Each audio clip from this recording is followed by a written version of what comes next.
Whoa, what the hell just happened? Oh my god. It looks like, if I'm looking at this correctly, Rhino is all over the screen. I have no idea what the hell's going on. You guys are so welcome.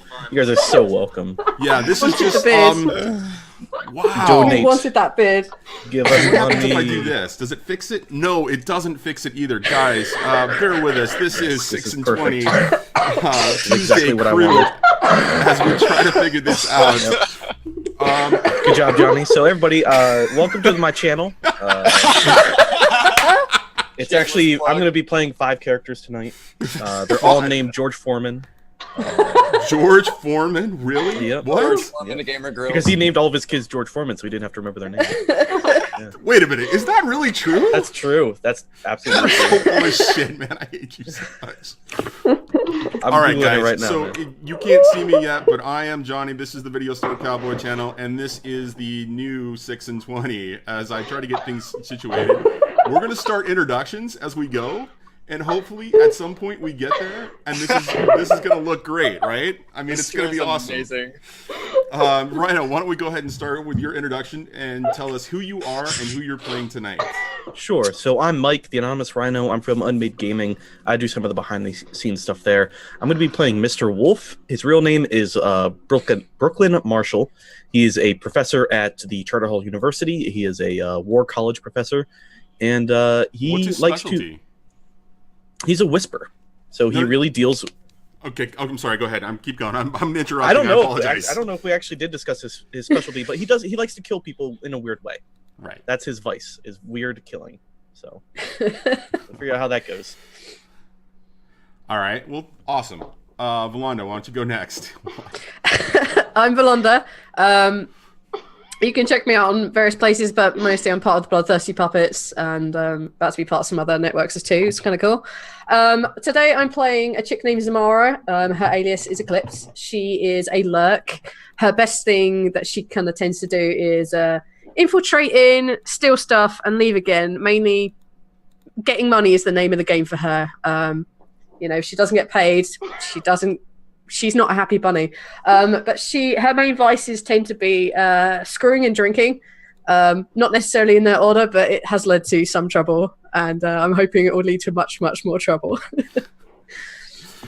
Are you trying to make the game uncomfortable for me? Are you trying to do that? Yes. You started with making it dark. I'm going to make it uncomfortable.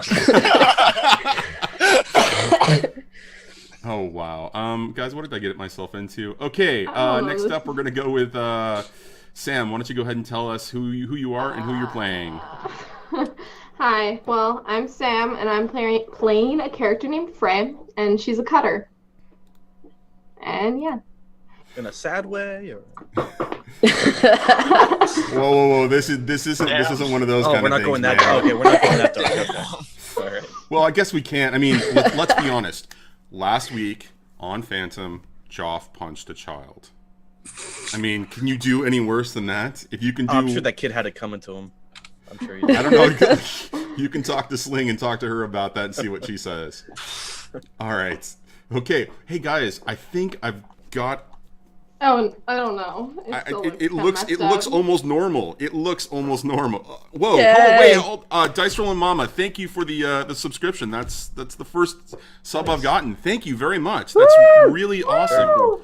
Thank you guys. And Patrick, introduce yourself. Who are you? What are you doing here? And I'm doing a mic thing. And who are you playing? My name is Patrick. I frequently am on video streams sometimes. I'm playing a character who goes by the Ancestor, and he is playing a slide, or he is a slide. He is a slide. Is a slide. He is playing. Playing slide. He tends to be a little mysterious, a little distant at first. Not too much is known about him as of now, but he is the sister of the character that Sam is playing, or brother. Brother. Yes. Are you a girl? Did we not know about that? You know, Patrick, you're more than welcome to play the first transgender character in 6 and 20. Really, it would be a phenomenal honor for us to add. We would be the first brother-sister duo that, you know. I'll tell you what, I'll consider it. Sister. Brother, sister. Okay, so as I try to get other things worked out with the technical difficulties of the show, I'll do a little bit of a brief introduction for anybody who is not familiar with what 6/20 is and not what Blaze in the Dark is. I'll talk about a couple of other little elements to the. Thank you, Slade, as well for the subscription. Thank you very much. You are number 2, man. I appreciate it, guys. That's super awesome. Thank you. All the hype and chat, you guys. I love you guys. Okay, so 6/20 is a shared collaborative game setting run across 3 channels. Tonight is the 3rd night officially, although it's the first night in the order of the week now. We originally this was started on Unmade Gaming's Wednesday night show, The Shroud, and Thursday nights or NotSoSpeedRuns Thursday night game, which is called Phantom. And they were essentially started as 2 crews adventuring in the world or committing crime in the world of Blades in the Dark.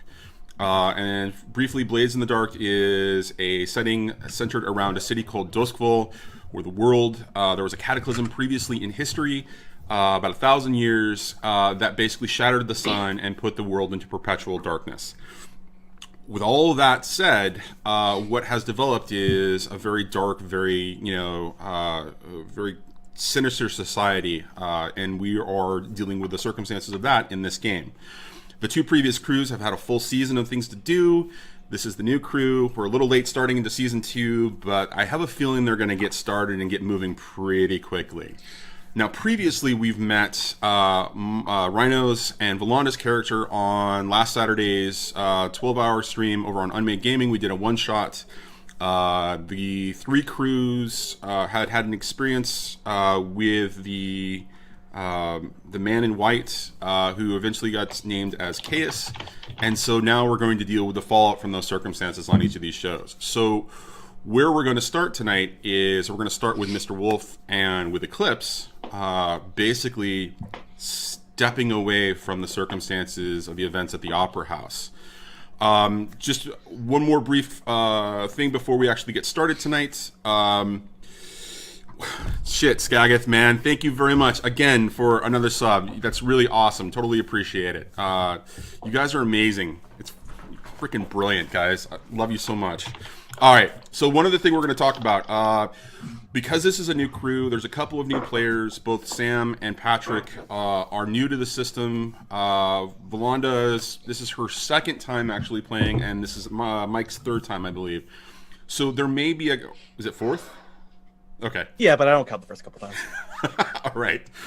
So we will be taking a little bit of time and explaining some of the rules as we go along, talking about the mechanics of the game, really just kind of slipping in and, just kind of introducing them to the world eventually.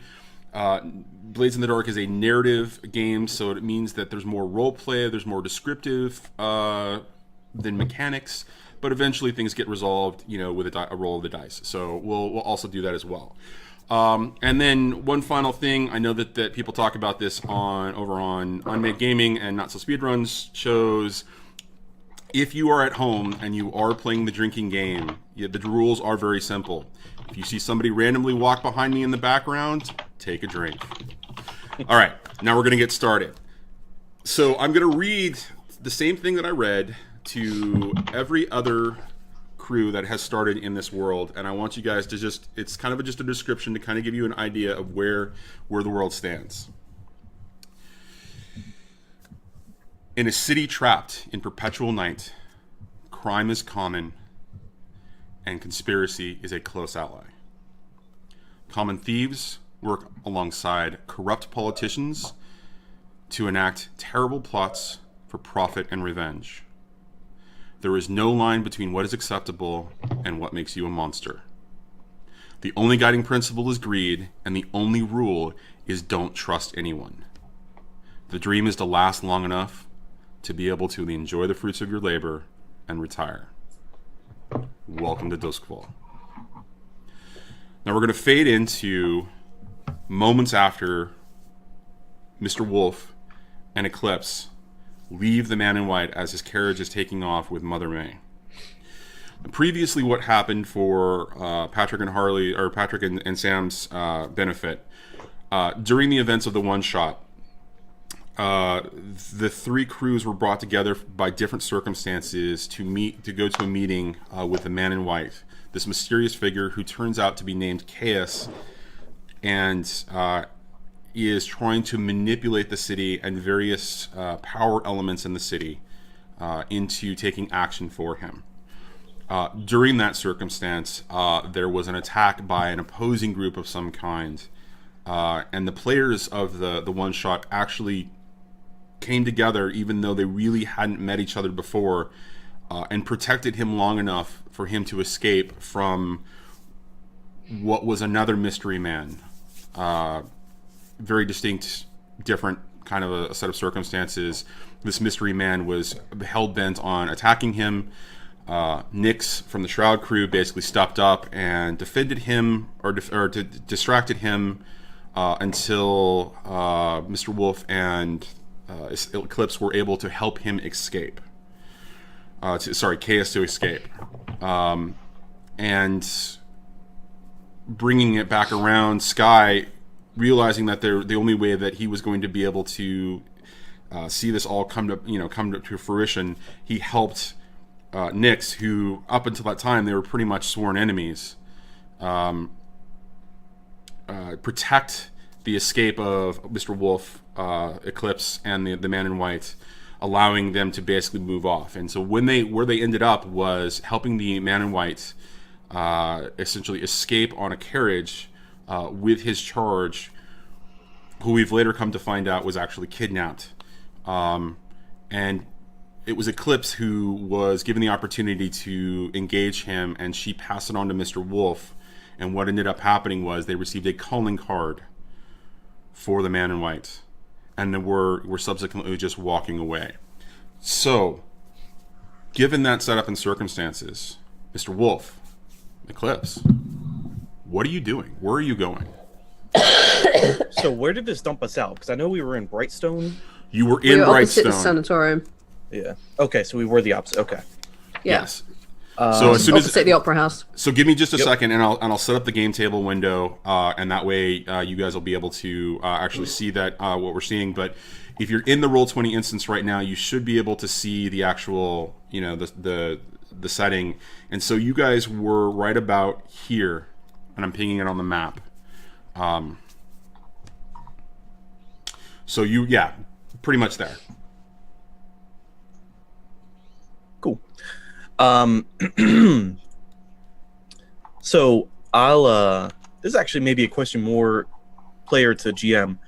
What did we really learn anything concrete other than, like, because I'll be honest, I was in a bit of a fog because of the cold medicine. I just remember a whole bunch of like fucked up shit happened there. Really. Okay, so that's probably a really good question for, because we didn't really like learn his motives. We didn't really learn what exactly was going to happen. Well, so one of the things that should stand out to you about this particular circumstance was that, and I don't know if it wasn't character knowledge, but from a player knowledge perspective, you guys learned through the experience Nix had by talking to the demon, who was inhabiting Professor Valen. That this wasn't the first time it was happening, and that this was happening in a more public fashion. So not having any of that information, you didn't really get much else from it other than he assembled everybody to help him, and that it was almost like a test. The impression that you would have is that this was a tactic to test to see who would survive. I thought that he did mention that he used to work subtly and now felt it was a time for more direct action, and that those people who survived this come find him if they want to find more. Specifically in the Lost District, right? Yes, and then he gave us a card which led us. Yeah, and then he gave us a card which led us to the kind of warehouse place which Eclipse had already followed him to, which led to the kind of the canal. And on the other side of the canal, there was a tunnel which led, you would assume, out into the Lost District. That is correct. Okay. So that's the information we found. That's the information that we've gathered from the opera event gala thing specifically. I think you figured something more out about the symbol, that it was an accounting thing and not a sigil or any of that jazz. Yeah. So for Sam and Patrick, the invitation had a very specific symbol on it. It was an X with 3 I's or 1s, however you want to look at it, and an O or a 0. We don't know if they're numbers or letters yet. Actually, let me switch that over for them so that they can actually see the symbol Yep. on Roll20. It's been driving me nuts since Saturday. So, Patrick and Sam, what you see on your screen right now. Okay, so each of the crews. So, in the case of Nyx and the Shroud and Sky and Phantom, they received specific invitations directed at Sky and Nyx with this particular symbol on it with text. It was a different set of circumstances that saw Mr. Wolf and Eclipse getting to this particular event at the Opera House, where Marden Gull, who happens to be the proprietor of what's called the Leaky Bucket in Crowsfoot, he is an ex-gang leader for a gang that exists in Crowsfoot called the Crows.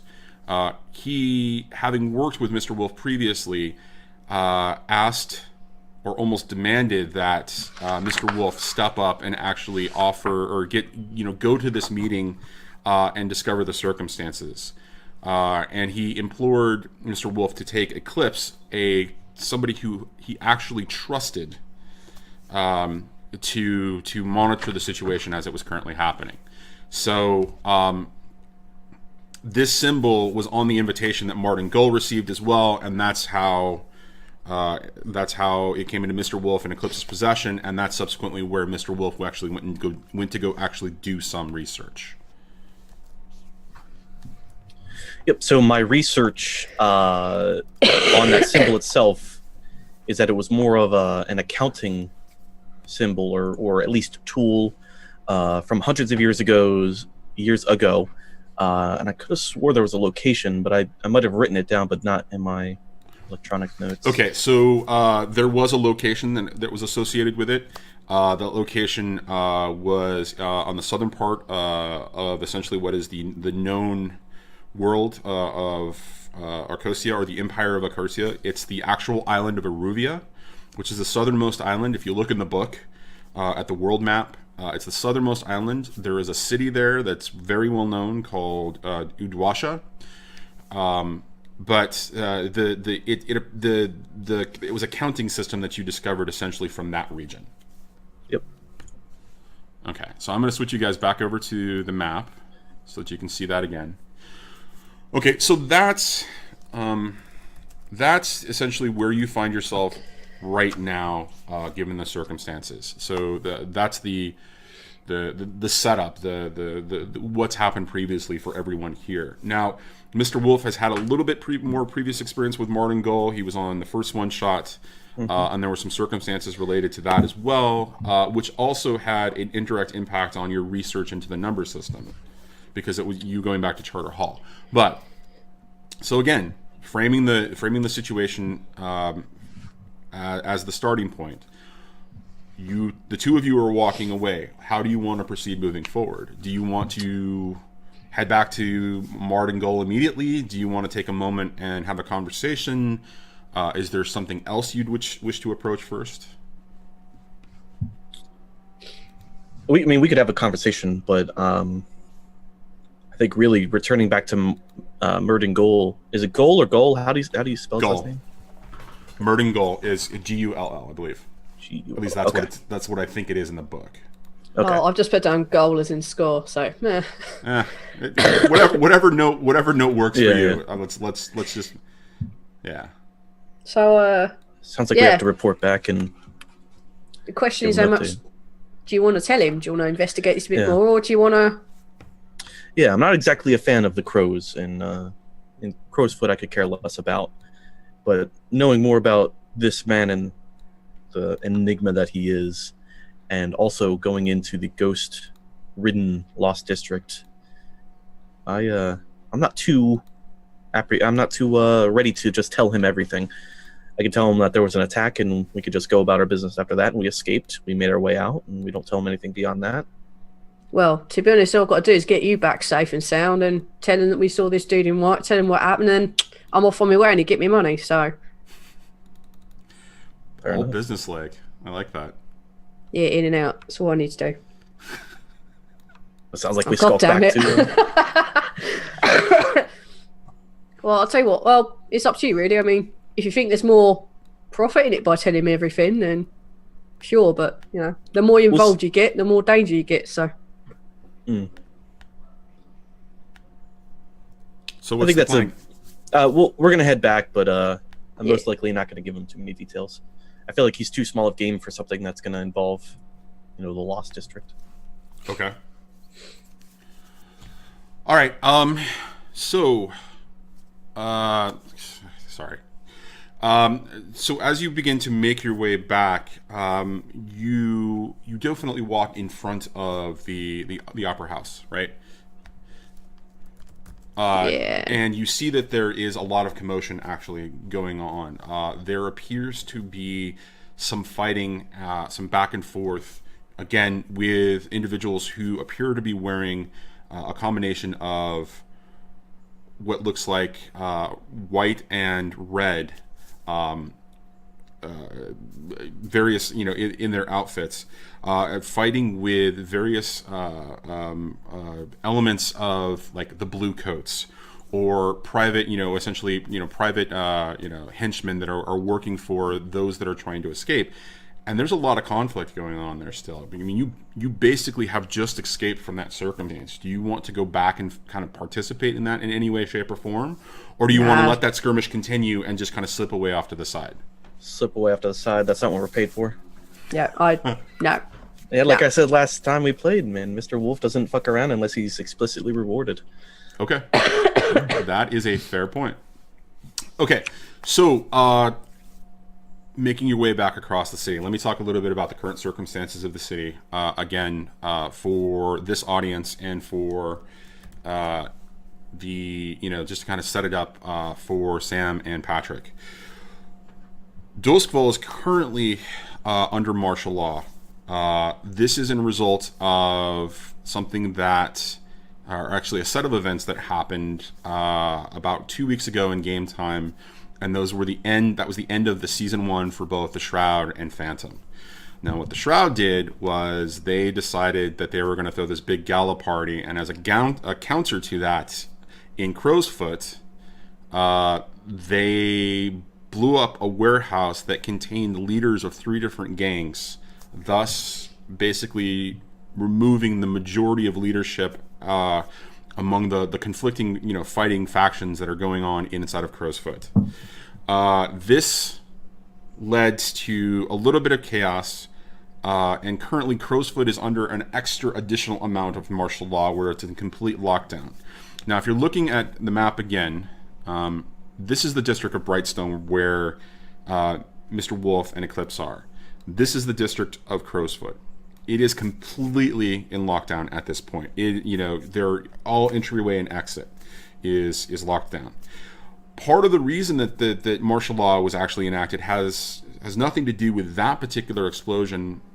From a citywide perspective, the reason that the entire city is in martial law right now is because one of the lightning barrier towers, this beautiful, piece of technology that surrounds the city and protects it from the deadlands that are outside of the city,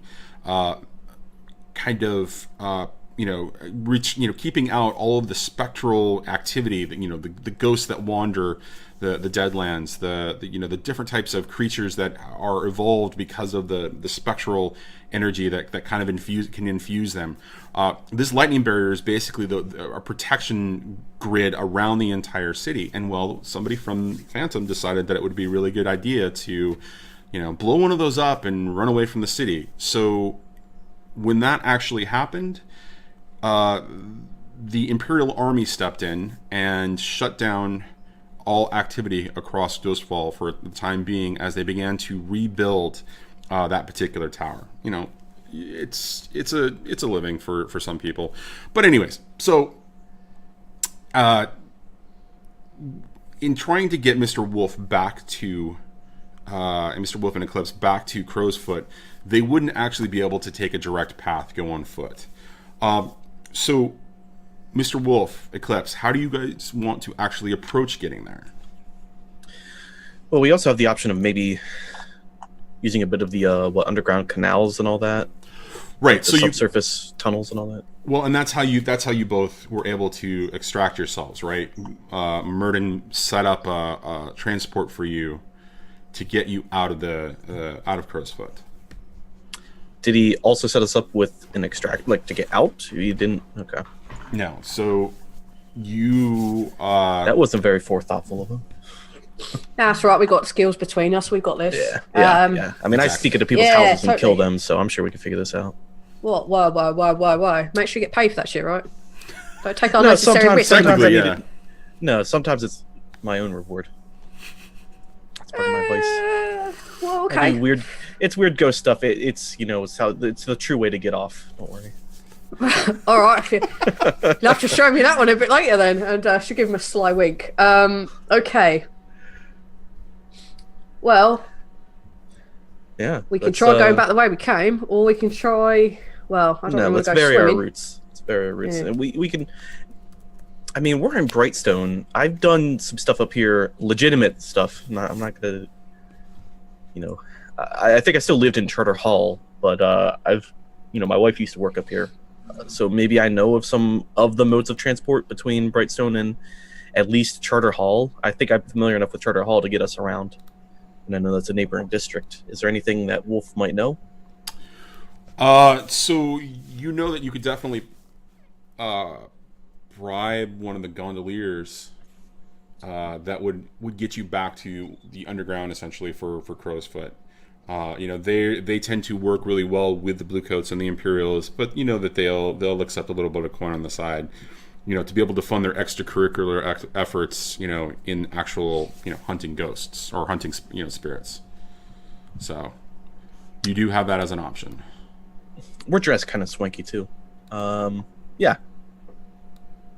What do you Alright, think, well- Eclipse? I'll mention we could always bribe the gondoliers. And... Well, if we want to bribe them, fair enough. I mean, the thing is, if we're thinking about maybe going out there to this lost district at some point, maybe we want to get them on our side. So slip them a bit more money than they'd expect, and maybe they'll be more friendly to us.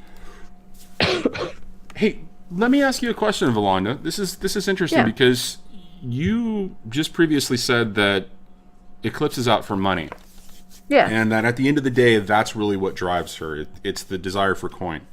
yeah. Bringing that back, is there a motivation for you to work with Mr. Wolf at all? I mean, given the current experience, is there something there that you feel Yeah. is... Well, this dude clearly is covered from head to toe in swank. He clearly is a person of money or came from money. Okay. And this can only help me lead to money, especially in regards to that. Oh my god, what the hell was his name? The other dude who did the Lord, I'm going to say Lord something. Lord Penderin? No. It's the only Lord. I remember. Lord Strangleford, who is Oh a my- noble family and my ultimate mark. If I have someone with a bit more refinement than me, because I know that I can't do that level of refinement, I can't pull off that. Oh yes, well of course, yes, there, and yeah, that jazz. She's not particularly good at that. Having someone on her side who can at least get her worming in there would be really good reason to have someone like that on her side. Okay. So it's to help set up a mark later on, I assume. Okay, that's a fair point. I just was curious because it seemed like an interesting motivation to pop up all of a sudden when previously it was like, well, I'm in it for the money. I'm just going to go do this and go. So I'm going to ask those types of leading questions it's to fine. kind of to clarify a little bit as we continue to build the crew out and the relationships that are going out with it. So okay, So I'm assuming that that's the step that you're going to take is you're going to bribe the gondoliers and get back to Crow's Foot. Yeah, I'm I hoping think you've got some money on you. I would assume. One would hope. Okay, so in order to do a little bit of hand waving and work faster to get to the next phase of this, we're just going to say that you are able to eventually find a somebody who is interested, or a gondolier who is interested in a little extra coin. You pass it along. They take you onto the canal. And it's really actually a very quiet trip from Brightstone because the commotion that's going on around the Opera House appears to be attracting the most attention. And so things are really just kind of mellowed out a little bit as you're able to get back towards Crow's Foot. And as you pass under one of the bridges before moving into essentially the underground caravan, or the underground caravan or caverns, excuse me, that kind of run all under Crow's Foot, you notice that the quiet gets even, it becomes even more pronounced because there's very little activity on the streets. And so you make your way back through using the boat with a gondolier to someplace very close to the Leaky Bucket. You exit, you find yourself back on the streets. You walk up essentially a set of stone stairs onto the street, and at street level, it's again very quiet. There's not a lot of activity. Both of you would know that this seems to be the norm right now, given that not only that Crowsfoot is under martial law, but is under complete lockdown. There's very little activity, and what activity is going on tends to be people focusing on going about their business and getting to wherever they need to go. And we just lost Patrick there for a second. Patrick?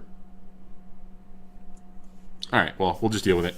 Okay, anyways, moving on. So, as you kind of find yourself moving into the Leaky Bucket, you see that Marden is really waiting for you, or Marden is really waiting for you to actually, to show up. And as you both step in, he approaches you and waves you over to a table off to the side. As you kind of take in the Leaky Bucket, it's a little emptier than usual.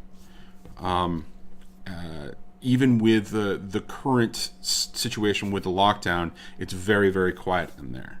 And so as he kind of sits down, a server comes over, brings a round of drinks, and sits you off to the side. And he sits you off to the side and he says, "What the hell's going on? There's reports of some sort of big fight at the Opera House." Yes, turns out it was more of a test, and those who survived should find him again. A test? What do you mean, a test? I don't know, survival of the fittest is what it seemed like. Seems like he's the idea being, from what I picked up, he's trying to build some sort of army to fight some sort of thing. So he went about and spouted knowledge like, I know, the fuel's running out or some sort of jazz, and everyone should be on their guard. He seemed to be particularly happy that Mr. Wolf and I were there instead of you. Not necessarily because you weren't there, but because there were, as he said, common people there or some jazz like that. Common people? What? And he just, as you share this with him, he's just really kind of confused about the whole circumstance. But he takes it all in some, a bit of stride, and eventually just takes a step back or sits back and he says, "Who else was there?" Really nice looking guy with a really nice dagger, but there are a couple other guys there. Nah. Guy we know, Mortis. He was nice looking, but I wasn't a fan. I know, you got his card, didn't you? You got further than I did. You got his card. It was flimsy. It was toilet paper. Yeah, well, anyway, old Mortis was there. Several lords and Lord Penderin. Yes. I keep hearing that name. Wasn't Penderin one of the people involved in that? This is his father. That's strange. And he gets a little thoughtful. Okay, what else? There was actually, I don't know if I recognized personally. I wrote down 3 names: Lord Penderin, Mortis, and Pollux. So you would definitely know Pollux. So okay, because he works for the Lord Governor. Right, exactly. Imperial Academy. Okay. Yeah, that's what I got down here too. So you would definitely know Pollux because you would have seen him at any of the events that you would have gone to in White Crown, or if you were giving a lecture. Pollux would be one of those representatives of the government, the Lord Governor's, essentially attaché or whatever, that would be engaged in with you. Sorry, I'm pulling up my notes from the one shot.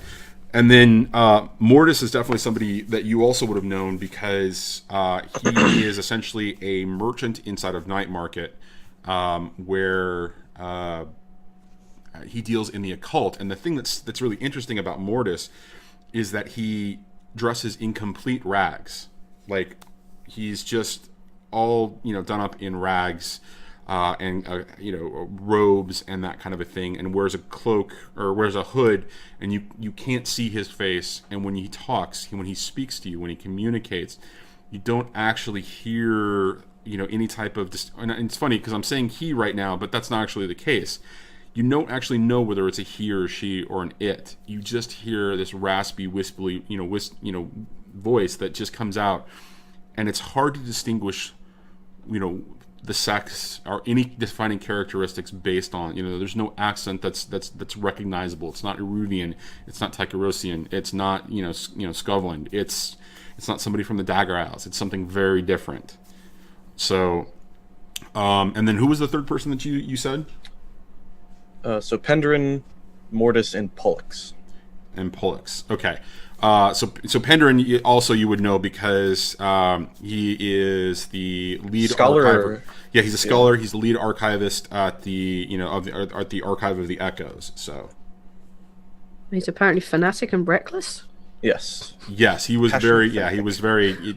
If you watched the exchange between him and Nyx, you would have gotten a lot of weird vibes about his paranoia and his eccentricities, essentially.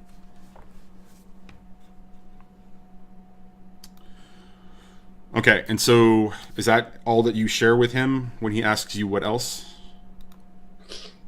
Those are the only names that I remember personally. Okay. Whether there's more, you could totally correct me on that. I tell him like Lord Strangleforth. I'm sure there's like a lot of public figures that might have been there. Yeah. Like, wasn't Lord Strangleforth there? And I think he's he was right, with the Leviathans hunters or something like that. So I might tell him some of the more public figures that I knew were there. Okay. Other than that, some of the underground folks I maybe don't know, and I might not even bring up Sky and Nyx. I wouldn't even bring up any of that because that leads towards the stuff I don't want to tell him. Fair enough. All right, that's a fair point. Okay. And so as he's thinking about all of this, as he's taking it in, he's sipping his drink, he says, I don't even know what to make of that. I don't understand why I had received an invitation either. There's nothing else that you can tell me about this man in white? He said this wasn't the first assembly. This is just the most public one. He's had some sort of vision, but he didn't want to say what the vision was or what his true intent was. Said he wanted to do what's best for the people of the city. Yeah, but that's vague. Yeah, pretty vague. I've heard I can say what I'm doing, what's the best for the people of the city. I'm one person, I'm people in it. Marden shakes his head and he says, sounds like a poet. Sounds like that Bowerstone. And he shakes his head. All right. Well, that's really strange. But I have to think about this. Do you want to call on him again? You said that he was amiable to your presence being there? Yeah, I think it's because he was going about the whole people of this, good for the people of the city thing, and some of us here are people of the city. Yeah, he seems happy that basically everyone was there, really. Right. People to talk to, people of influence, I guess, who may be able to help him in a bit more than just rough and tumble type way. Right. All right. Well, that makes. I'll need time to think about this. Can I implore you, or can I employ you again, if necessary, to make this visit happen? Oh, you can definitely employ me again to do this, but when you say that, he gets a little bit of a grin on his face because he knows your lust for coin, Mr. Wolf. Might have to be double my rate next time. Oh, damn, that's a great idea, bugger. I'll remember that for next time, Martin. He sits back and he smiles at you as you say that, and you see him also fingering the dagger, on his waist, and he's saying, "We'll talk." Now, are you going off, or can I employ you again for something else? If you pay me for the job we just done, you can employ me straight away if you like. I too am available. The appropriate coin is coming. All right. So I've just gotten a little bit more information about the circumstances that's going on here in Crowsfoot. It turns out that they're looking for somebody. I don't have a lot of details, but it looks like the Imperial Army is looking for the individual who actually committed the crime of the explosion towards the southeast in the warehouse. This, and he shakes his head, this would be a huge advantage on our part to be able to capture this particular person first. Are you interested? Hang on a minute. Sorry, was that the Imperial Guard are looking to capture the dudes who blew up something earlier? He said one individual. Okay, yeah. He said the person. Yeah. So this is a body snatch, not a kill? Grimjack, thank you very much for the subscription, man. Really appreciate it. Yes, it is exactly that. It is. He looks at you as you say that, and he says, "Oh yeah, I have questions. This person killed my friends. Forced me to do things that." He shakes his head. Forced me to get involved again. And with that, he says, "But this isn't going to be easy. I suspect there's going to be a fight. So, All right. So I'm going to send you to grab somebody new who knows how to handle herself, and her brother might tag along a little bit too. I can't speak to," and he shakes his head when he thinks of the person that he's speaking of. But she's trustworthy. She's good in a fight. Well, if you trust her, you pay her, I'll trust her. So, Well, I don't always trust her, but I definitely pay her. She gets the job done, right? Every time I've asked her to, yes. Then there will be no problem. sorry, did you say you were going to be involved in this, grabbing this person? Me? No. Boss man, Martin. Well, wait a minute. What are you asking him specifically? He said he was coming along? Oh, no. He is not. Okay, good. He is not. That's fine. I just thought I picked up on that. All right, Yeah, well, no worries. we're going to need to logistically know where they are, who it is, that kind of stuff. Where you expect us to take them back to when you want it done by. There are two things that I can tell you to do. First, you can go pick up her. She's got a name? Her name is Fray.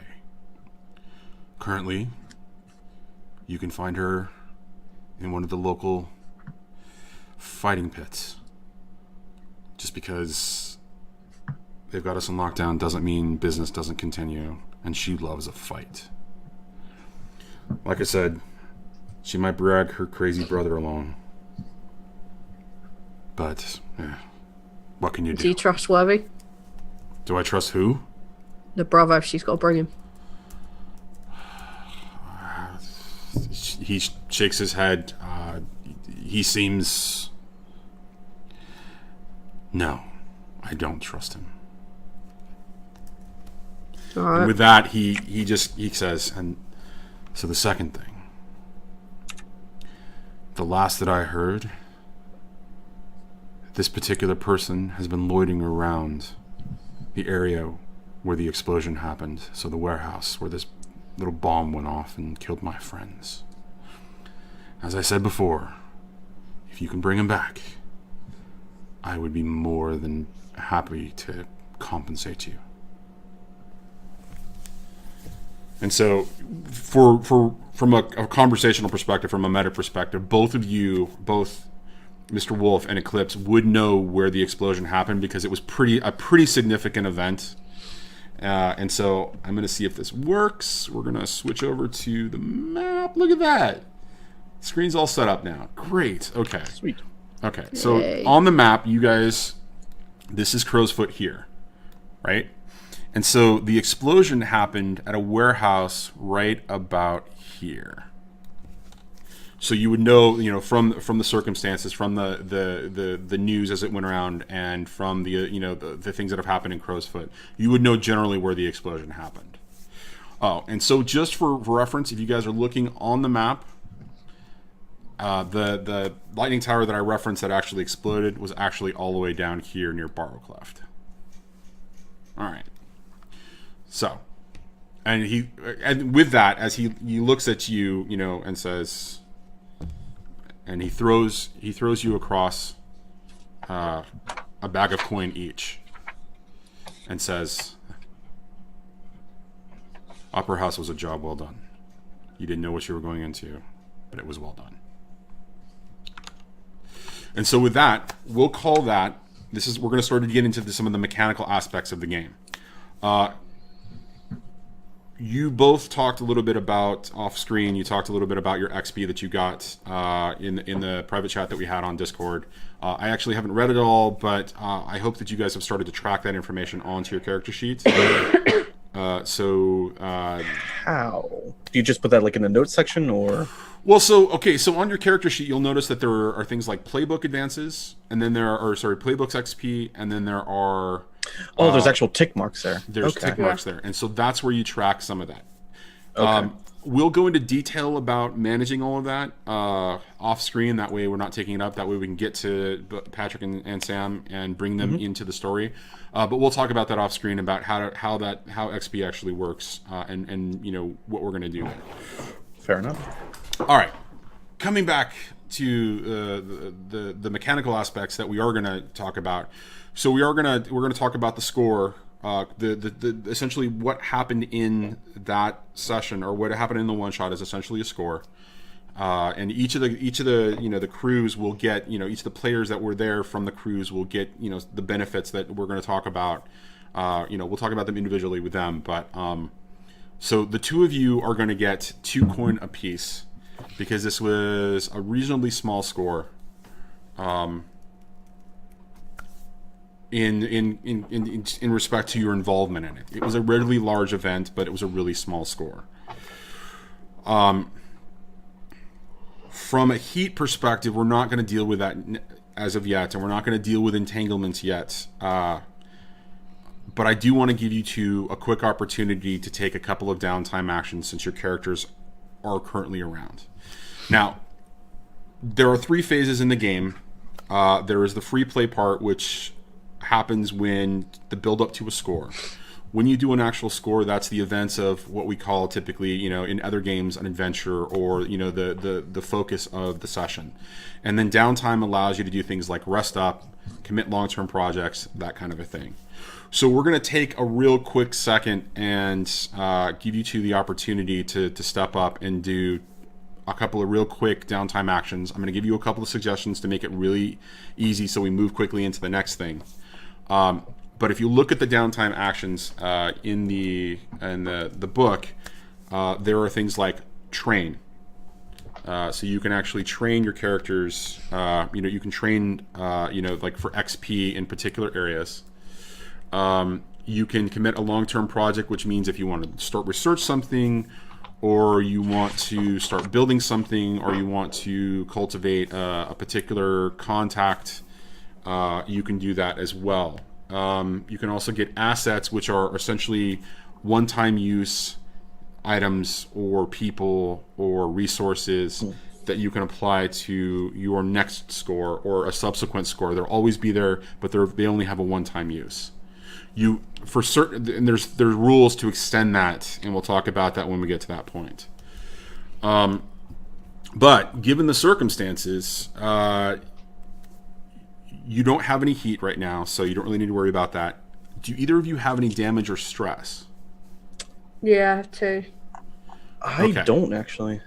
Okay, so you guys actually ended up pretty well out of what happened on the adventure or on the one shot. So I don't suggest, Volanda, I don't suggest you do indulging your vice at this point, because you have a risk of what's called overindulgence, which means if you roll higher than the amount of stress that you have, it actually introduces a consequence to the crew in some way, shape, or form. Okay. So at this point, I'd sit on the 2 stress. Yep.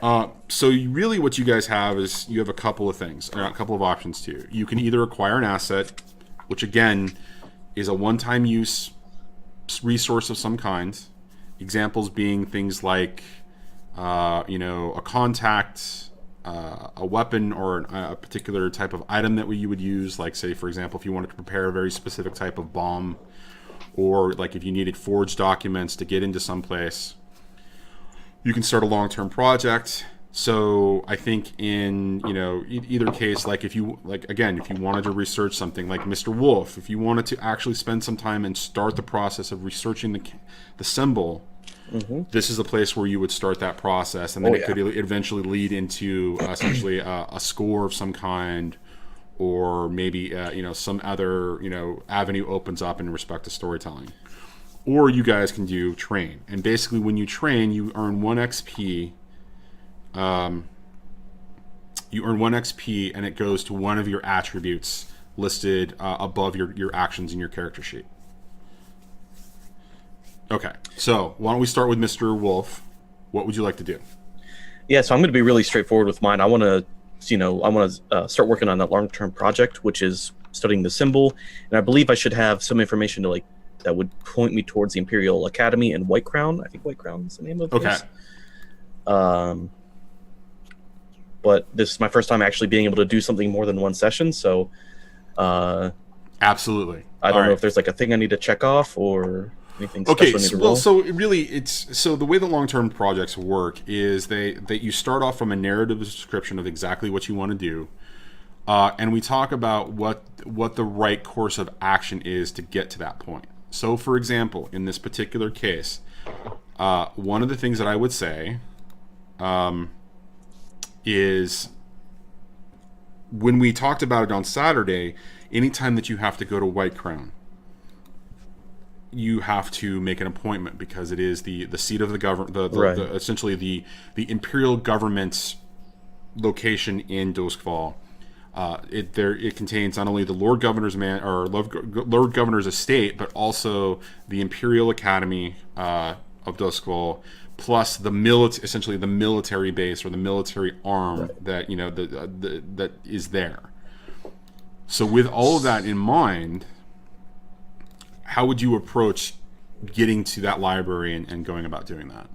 So I view two ways of doing it. Either I could maybe establish the project now, but actually go and acquire an asset, which would be to find somebody who can get me in there, who can smuggle me in and out.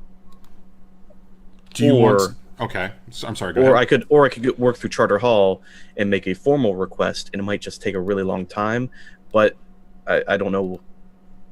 Well, it's impossible. Well, I think that so you're an academic who is who guest lectures at the Imperial Academy.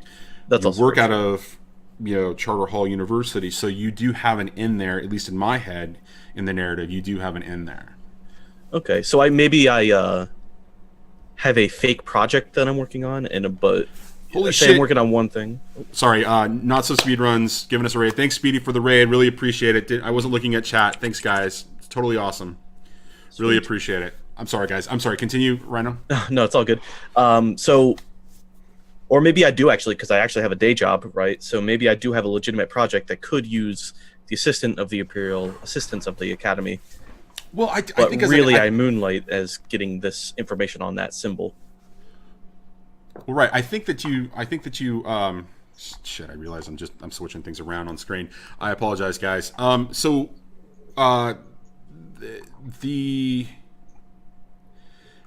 think that you would definitely have the opportunity to use your previous experience there as an advantage.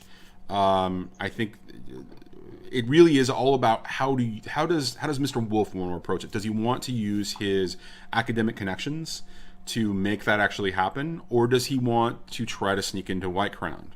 Because and we've talked about this on, I believe it was Phantom, from a metagame perspective. Getting into White Crown would be incredibly difficult. Like, it would be to actually assault it in some way, shape, or form, or to sneak on. It would be an incredibly difficult score. It would be a full plus the heat that goes along with it. I'm sorry, what? Plus the amount of heat that you would get for that. I think I would try to use my established daytime connections. I think that's the smartest move. However, at the same time, it also puts my real name out there and gets, I would assume, that gets attention in and of itself.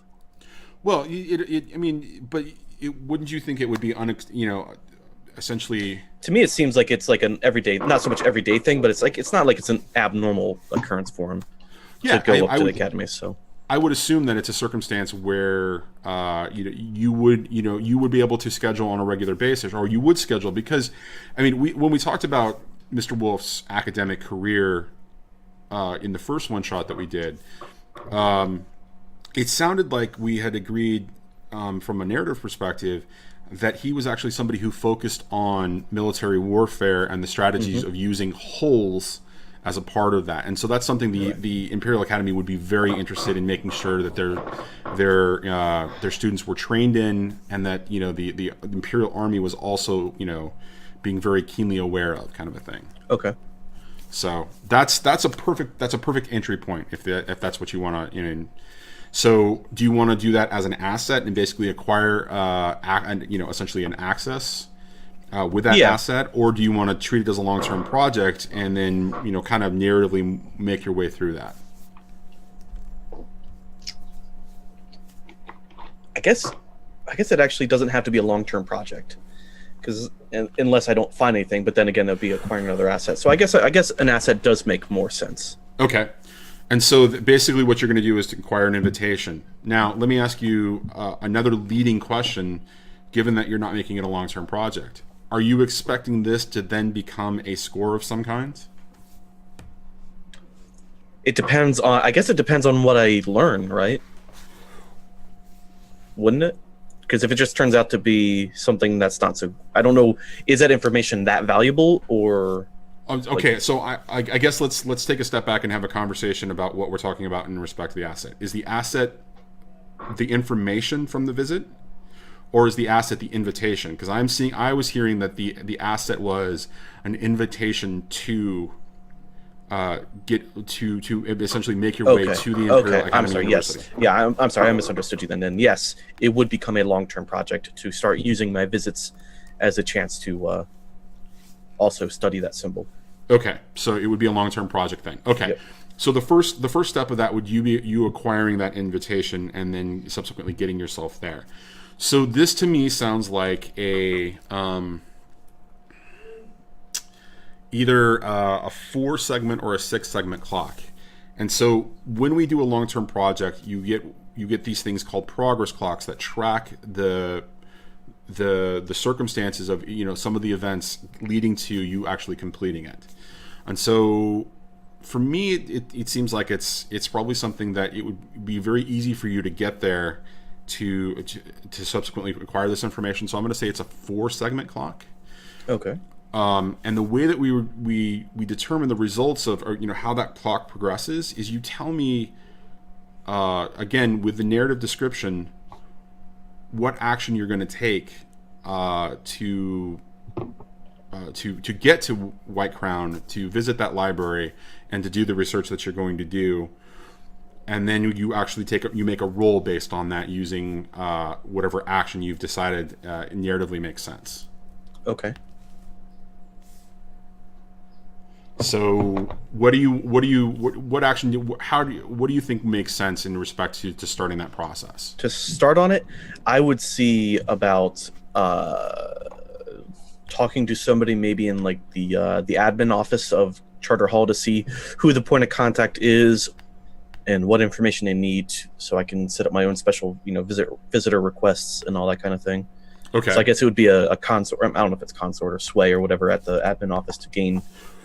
Well, so I think the consort is the right one, unless you think that there's another reason for sway, because consort actually implies that you are actively engaged with somebody that you typically work with, or right. It's so.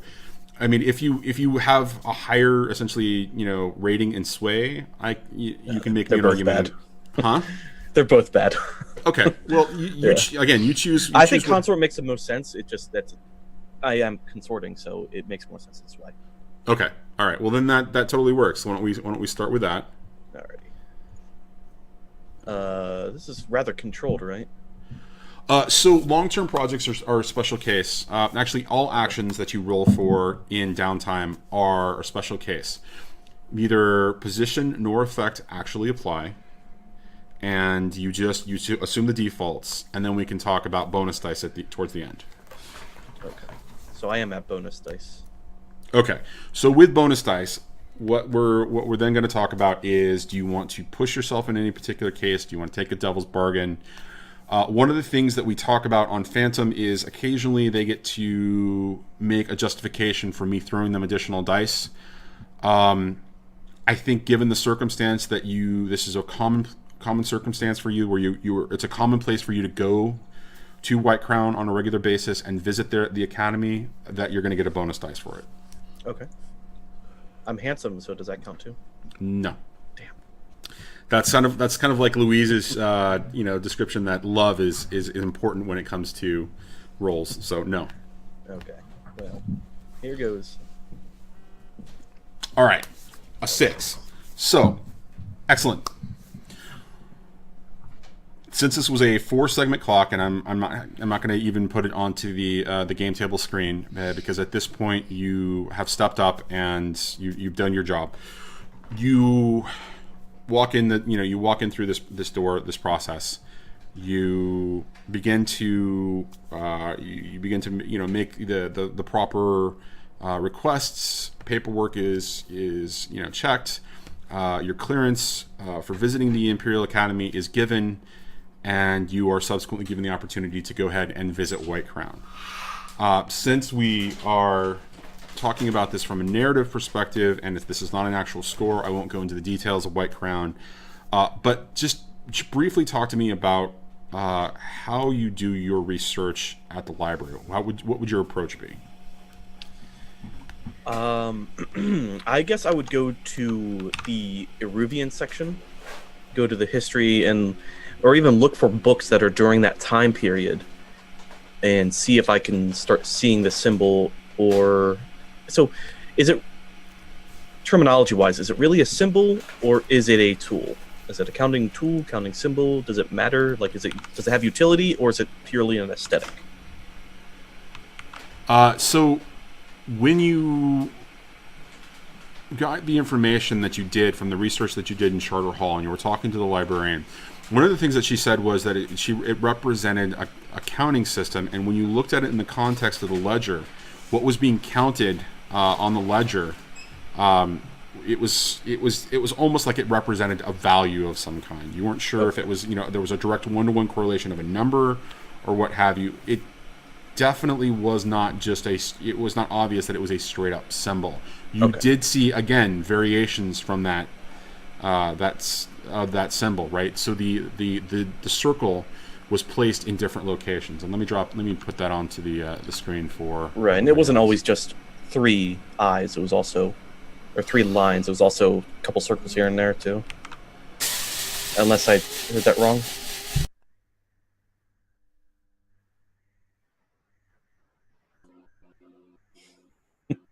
Sorry about that.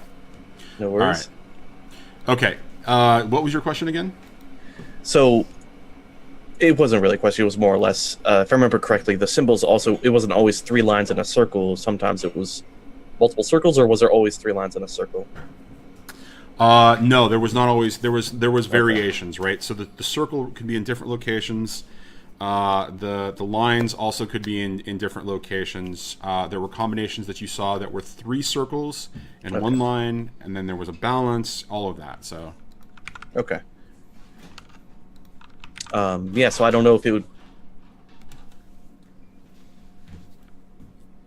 I guess just look at Eruvian books, and since I know it's from that that part of the world, and specifically go back to that time period, and see if there's any way I could see if there's a book that would explain it, or if there's like Eruvian Accounting 101, and see if that's. So you know that the set of symbols were specifically from an older time period, dating pre-Cataclysm, according to what the librarian told you in that particular setting.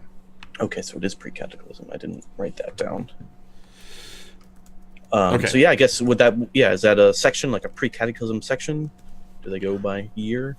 You wouldn't find something as specific as that. There would be, increasingly old documents. You could probably look into the historical records or other things. But let me ask you, what is the final result that you're expecting? Are you expecting, a basic explanation of the counting system? I guess right now that's the first step. He wants to understand what the system is, and then knowing that, he would like to try to infer what its current uses could mean. Okay, so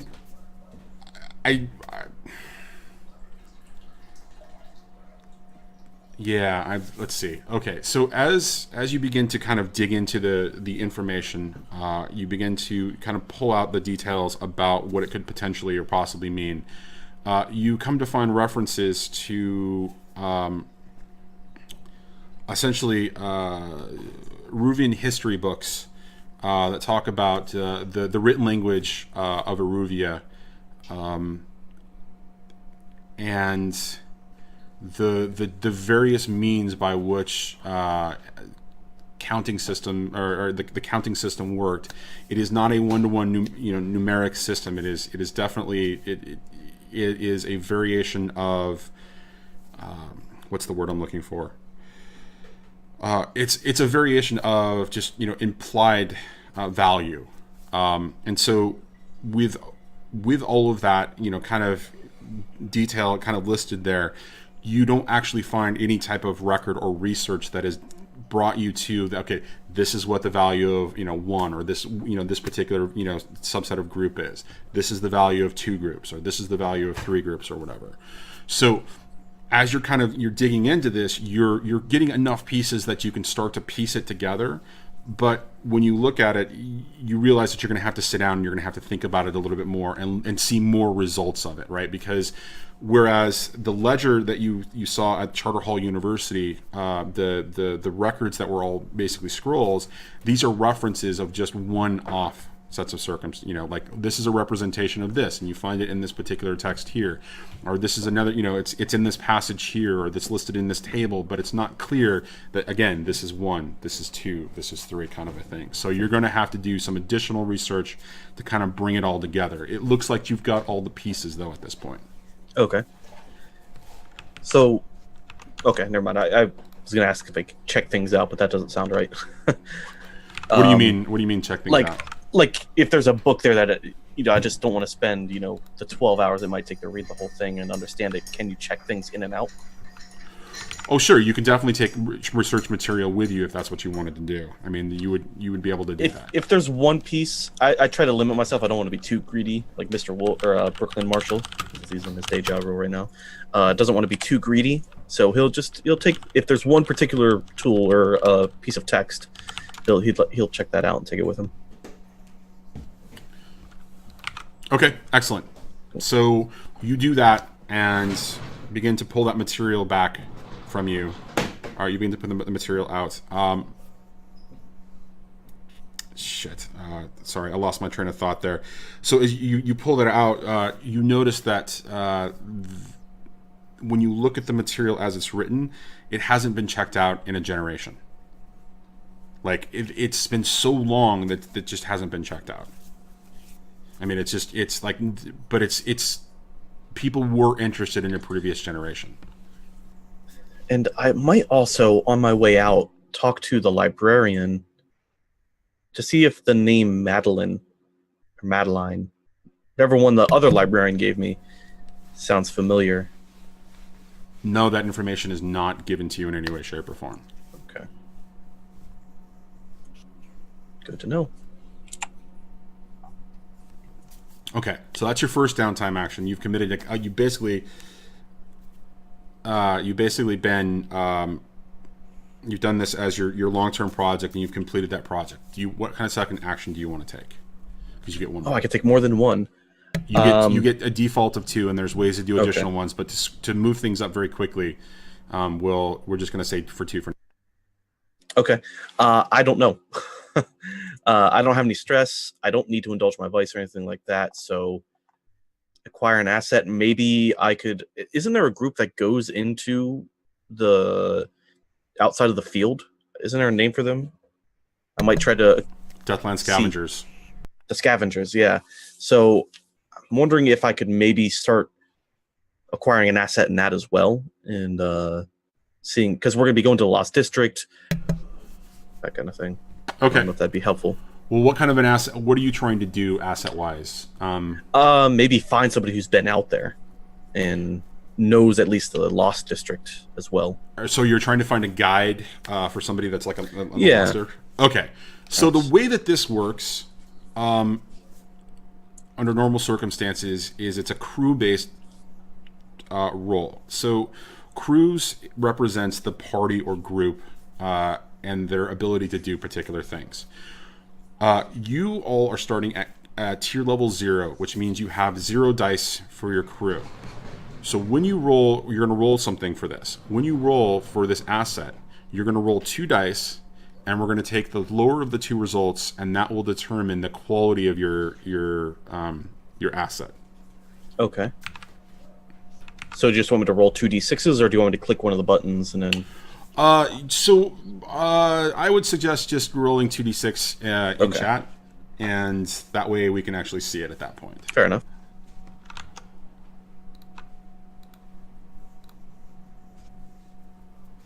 How about that? A crit. Okay. Yep. So here's the thing about this. I've never ever seen anybody crit when they have 0 dice, and they're that's actually really great. That's actually a really good freaking roll. Good job, number 1. Number 2, what that means is, so since you guys are tier 0, you only get you only really kind of get an additional tier above. So the quality of your asset is going to be tier 1. However, you just earned some XP, or you just earned some coin. And the neat thing about earning coin is that you can take that coin and spend it on increasing the level of the tier level of your asset, since you crit it. It's only something that happens when you crit. And so what you can do is you can spend 1 coin per tier level above that. And what tier level represents when it comes in mechanically is what additional dice value gets thrown into whatever roll that you're rolling specifically when you use it. So for example, because you're looking for a guide to the Deathlands, specifically the Lost District, if there's like any rolls that come up that are directly related to you guys exploring the Lost District, or you visiting there and you need to do something that's in reference to geographical or handling a particular situation in there, that's when those dice will come up. That's when that's when it'll make a difference. But so since you've acquired the asset, you've critted, you may spend. I'm sorry, it's not 1 coin. It is 2 coin. All right, guys, let me take a step back and restate that again. With a crit, you get it 2 tiers above your tier level. So I apologize. It is, so you have a tier 2 asset. You may spend 2 additional coin per tier level that you'd like to increase. Would you like to increase your tier of your asset at all? Yeah, might as well. Just once, or do you have more than... So I don't get any coin, right? You don't get any coin. You're spending coin. Okay. I'll spend 1 coin. Okay, so you can only spend 2 coin per tier level to increase once you've critted. So I'd have to spend both coins to go up another tier? That's correct. Yeah, fuck it. Okay, so mark it off. It's now a tier level 3. And now you have a Deathland Scavenger Guide that focuses on the Lost District. Excellent. Sweet. That's your downtime actions. Volanda, that took a little bit longer than expected, but let's go ahead and get started with you. What would you like to do for your first downtime action? Probably because we've just received that information that the Leviathans are running out. Was that correct? So that'll be the fuel for the city is slowly running out. And being that this Lord Strangleford is like one of the head Leviathan hunters, his wealth may soon be going down, and I'm going to attempt to make that go a little bit faster. So I'm probably going to go start scouting out his estate. I'm going to make a bit more of a push and a bit more of a drive to actually go mark this guy and take all his stuff. Okay. So that's going to be like very much her long-term plan that she wants to get moving. Okay, so you want to start a long-term project and you want to evaluate his essentially his estate, or his like the physical presence of his estate, essentially his home, his all of that, to kind of figure out what's the best way to assault it. Is that what you're? Yeah, pretty much. So, like, essentially, she's now going to break it down into a job that she has to do. So it'll be a case of where is it, how many people are guarding it, what does it look like, entrances in and out, exits, security, that kind of stuff. All right, excellent. That sounds good. So with all that in mind, let's go ahead and say that that's probably a 4-segment progress clock. Cool. Because you're basically evaluating the circumstances of his estate. You're doing it from an exterior perspective. This is something that you would have done previously. This is a part of your skill level. So go ahead and what action makes sense to you to roll here? I think it's going to either be between prowl and study, because she needs to be sneaky in the way that she's doing this, but she is trying to study the movements of the people, the way that the building is built, ways in and out, up and down. So, but I don't have anything in study, so I should really be arguing for prowl, but I kind of can't. Okay. Well, I mean, it's either or, right? So the way you described it, if she's being very sneaky about it, prowl makes total sense in this particular case. So, all right. So go ahead and let's make the roll. And remember, the set of circumstances are that you don't use position and you don't use effect in this particular type of roll. I'm going to give you 1 bonus die because this is a very common thing for you to do. This is also somebody that you've targeted in the past for this type of thing. So awesome. Let's go ahead and say that Can I also push myself? You can also push yourself and take 2 additional stress for that. Doing it. And you're more than welcome to also, and I'll offer it again, take a... She's not quite that desperate yet. Okay, fair enough. And what did you get? I got a 4. 1, 3, and a 4. Okay, so with progress clocks, this is what happens, the way that they get determined. So 1 segment is the value of 1 through 3. 2 segments is the value of 4 and 5. 3 segments are filled as 6, and then crits are 5 segments essentially. So when that actually is interesting. I just screwed that up, but we're just going to hand wave it for now. So you just progress this for 2 segments. So since this is a 4-segment clock, you basically filled it half in. I'll represent it in the game table in just a minute. But so when you start to study and essentially find your way around his estate, you notice that there are the outlying courtyard area and essentially walled area around his actual home, the mansion that the Stranglefold mansion is. You notice that it's in disrepair. That there's not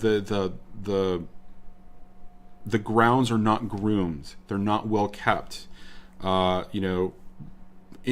the exterior, when you're looking at the walls and the front gate, everything looks okay. But if you can't see directly in from the front gate, everything else is the bushes are not neatly trimmed. The trees aren't being trimmed correctly. Leaves are not being swept up, raked up. The bushes are not, or I already said the bushes, the weeds are not being. So there's lots of foliage, there's lots of extra coverage that you would be able to take advantage of. You also notice that there are, that the mansion itself, the house itself, it's also in disrepair, right? The shutters on the windows, they've seen better days. They've not been, for lack of a better phrase, whitewashed lately, that kind of a thing. So. So he is definitely already upstream.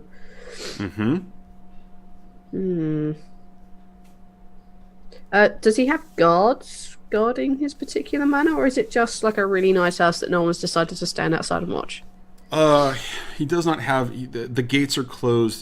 There are no obvious, right? But you realize that in looking around, that you can't see every angle, because there are some places where, because of the foliage and because there's not a lot of light on the estate itself, there are some spots where you still cannot. You would have to essentially go over the wall and really take a real survey of the lay of the land inside of the wall for you to be able to figure out if that's what's going on, right? If there are no guards, or if there's something else going on. Yeah, so I've got blind spots in what I know. Basically, that's correct. Okay. Do I notice coming and going of... Is it like a particularly large house, or is it just... Sorry, is it like a large mansion, or is it a house? It's a large mansion. It's a mansion. Okay, so mansions lead me to servants. Do I notice coming and going of those types of guys? You don't see... In the time that you spend observing, you don't actually see a lot of servants. Oh, okay. Okay, and what about the household themselves? Because I know there's the Lord Strangleford. Does he have wife, children, friends? You don't actually get any of that information from this role at this point. Okay. Yeah, no worries.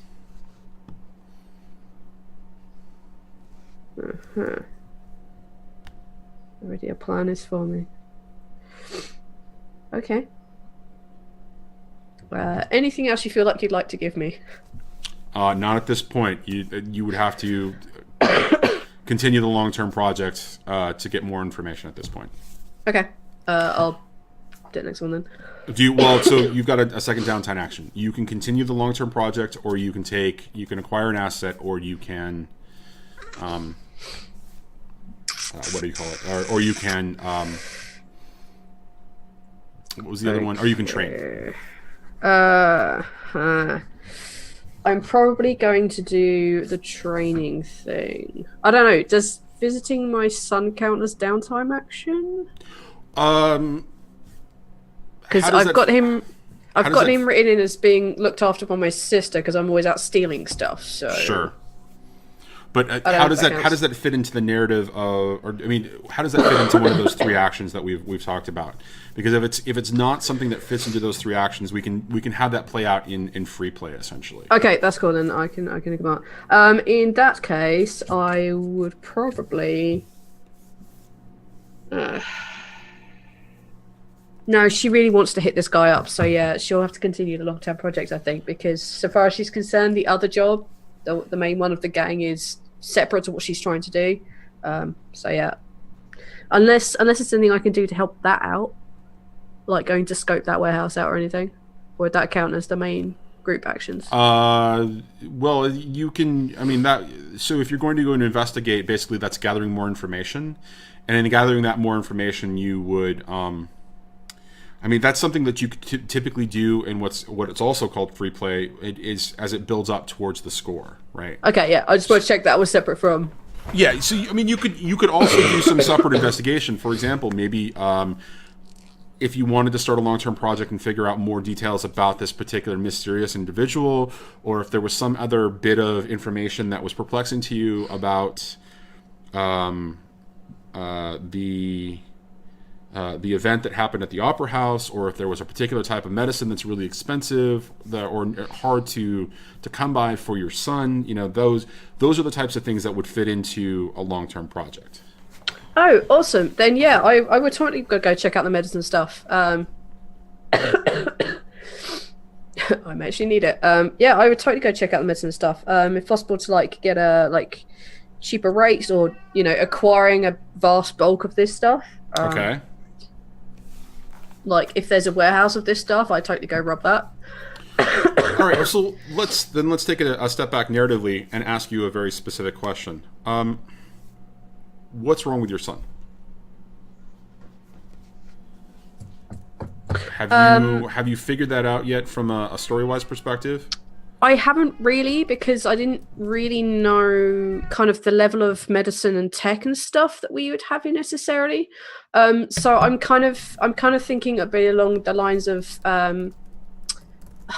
like meta-wise, it would essentially be like a form of leukemia. So he'd always be getting sick because his immune system is very, very shoddy. That's kind of what I was thinking, but I don't really know how that works in this world. Does that make sense? Yeah. So from a technology perspective, medicine is probably late 18th century equivalent. Okay, so like 4 humors. Yeah. I mean, so the doctors are called physicers. There is a lot of things that whisperers can also do in respect to manipulating spiritual energy as well. So maybe there's an occult approach to this. Maybe there's an actual physical approach. There's a fair amount of science that goes into like the electric light, the circumstances of essentially what are steam engines and that kind of a thing. So there might also be medical techniques that we can build up and establish a narrative for that use these things that might help your son. Maybe like transfusions, or some sort of other processing, cleaning of the blood kind of a thing, or that. It really is more about what you want to introduce into the story and what we can build around that. Okay.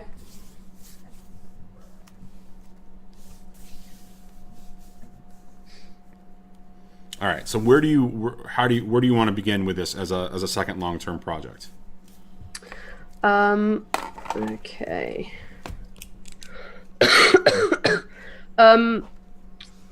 Probably, I really like the idea of the transfusion thing because that could go horribly wrong, and that just sounds amazing in my head. And the cleaning of the blood stuff. So probably looking at either finding a Fizker who can do that and do it cheaply and quickly, or find a Fizker who claims at least that they can cure this constant illness and sickness and stuff. So probably finding a Fizker who is capable of doing that blood cleansing stuff. Okay. So this is going to be a significantly long-term project, because what you're talking about is risky technology, what might be perceived as an illegal circumstance or a bad circumstance. What really it comes down to is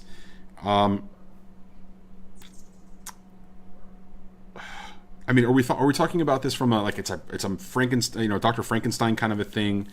Very much it's a very risky affair, lots of back alleys, lots of research and that kind of. Okay, so yeah, then this is definitely this is going to be an 8-segment clock. And how would you start down this path? How would you go about going and figuring out who this physician is that you have to find? I don't know how dark is dark here. I mean, we'd be looking for people who are more than happy to do like back alley abortions and stuff, so we kind of want to go find those guys. Okay. I mean, they would be a good place to start. And it probably wouldn't be beyond her and her constantly getting herself enjoying herself, that this might be something that she would be aware of and people she'd be able to go to and talk to. So perhaps you could start there if that's a thing here. Okay, so you'd visit one of the essentially the pleasure houses and try to talk to somebody who helps them kind of manage that particular circumstance. Yeah. Okay. All right. And so is that a consort or is that a sway? Because it sounds like because you have that experience where you visit pleasure houses to enjoy yourself, you would already have essentially connections that you would be able to talk to start that conversation. I kind of think it'd probably be consort, I guess. Okay. Because I already know these people. There's a potential that I've already had this thing done to her. So yeah, probably consort. That's what I'd argue anyway. All right, so go ahead and start with the roll for that. I don't have any dots in it, so what does this mean? This means that when you roll it, it will be the Roll20 will roll 2 dice for you, and you'll take the lesser of the 2 rolls. Excellent. And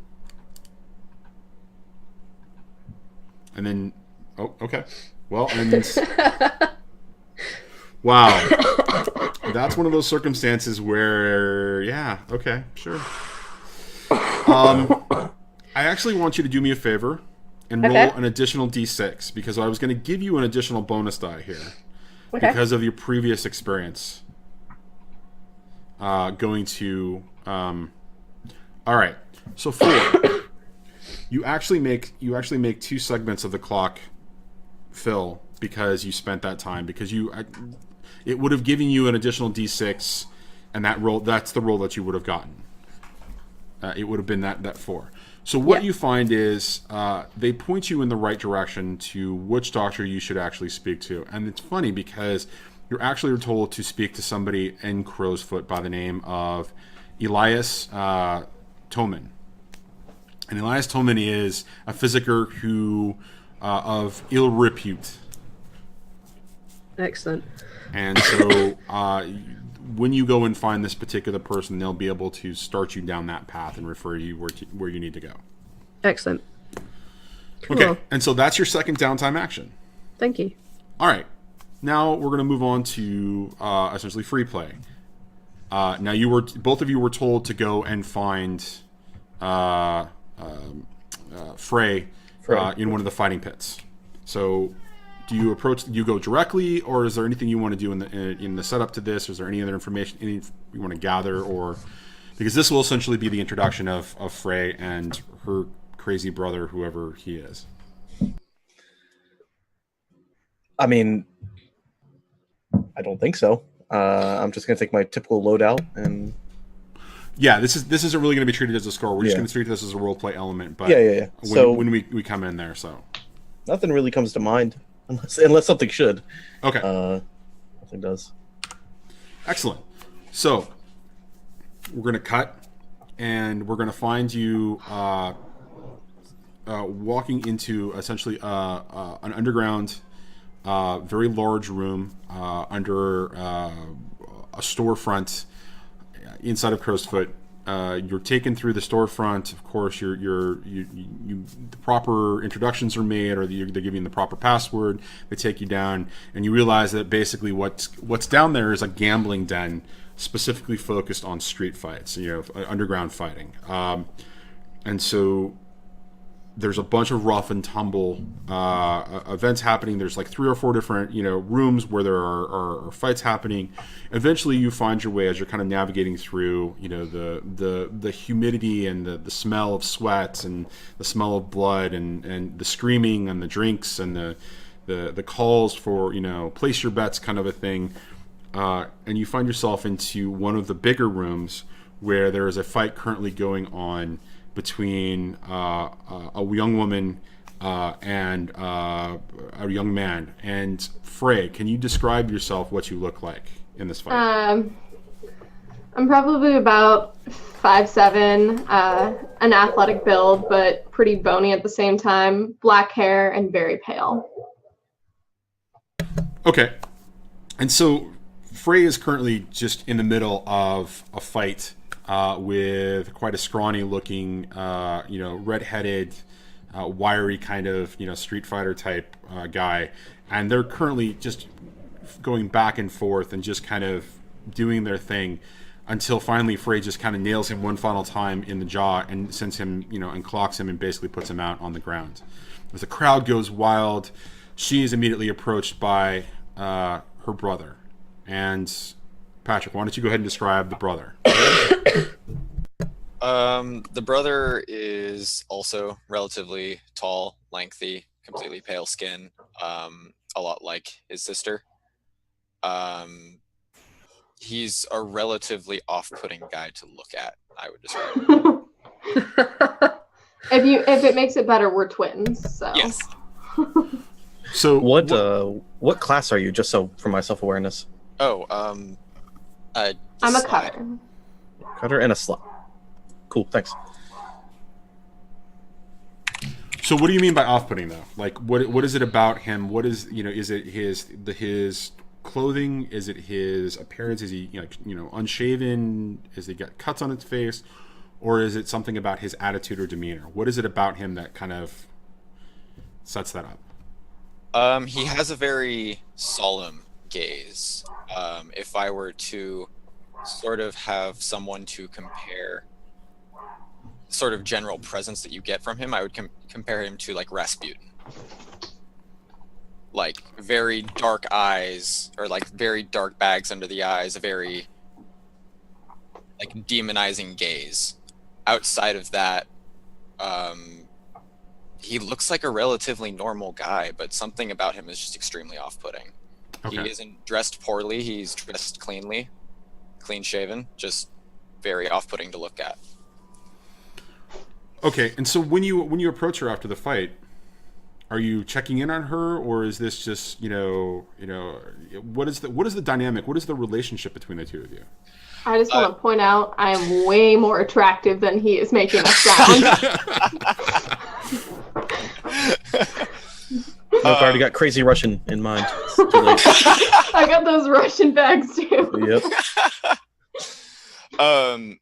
So as I approach Fray, I'm just sort of like, I had been standing off to the side watching the fight, just sort of like with a very creepy gaze looking at her opponent.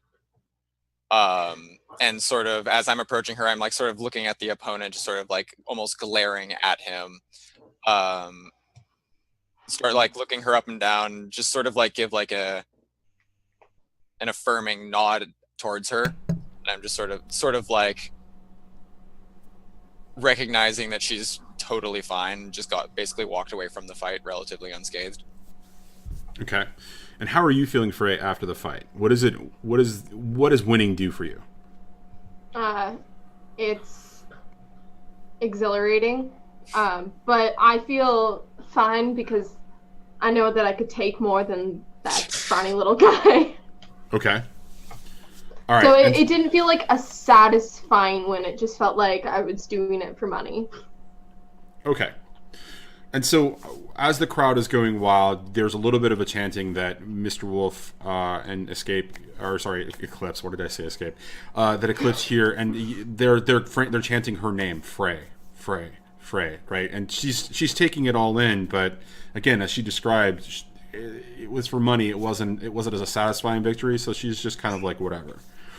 And so as the crowd begins to die down a little bit, as things get set up for the next fight, both of them kind of wander off to the side as she collects her winnings.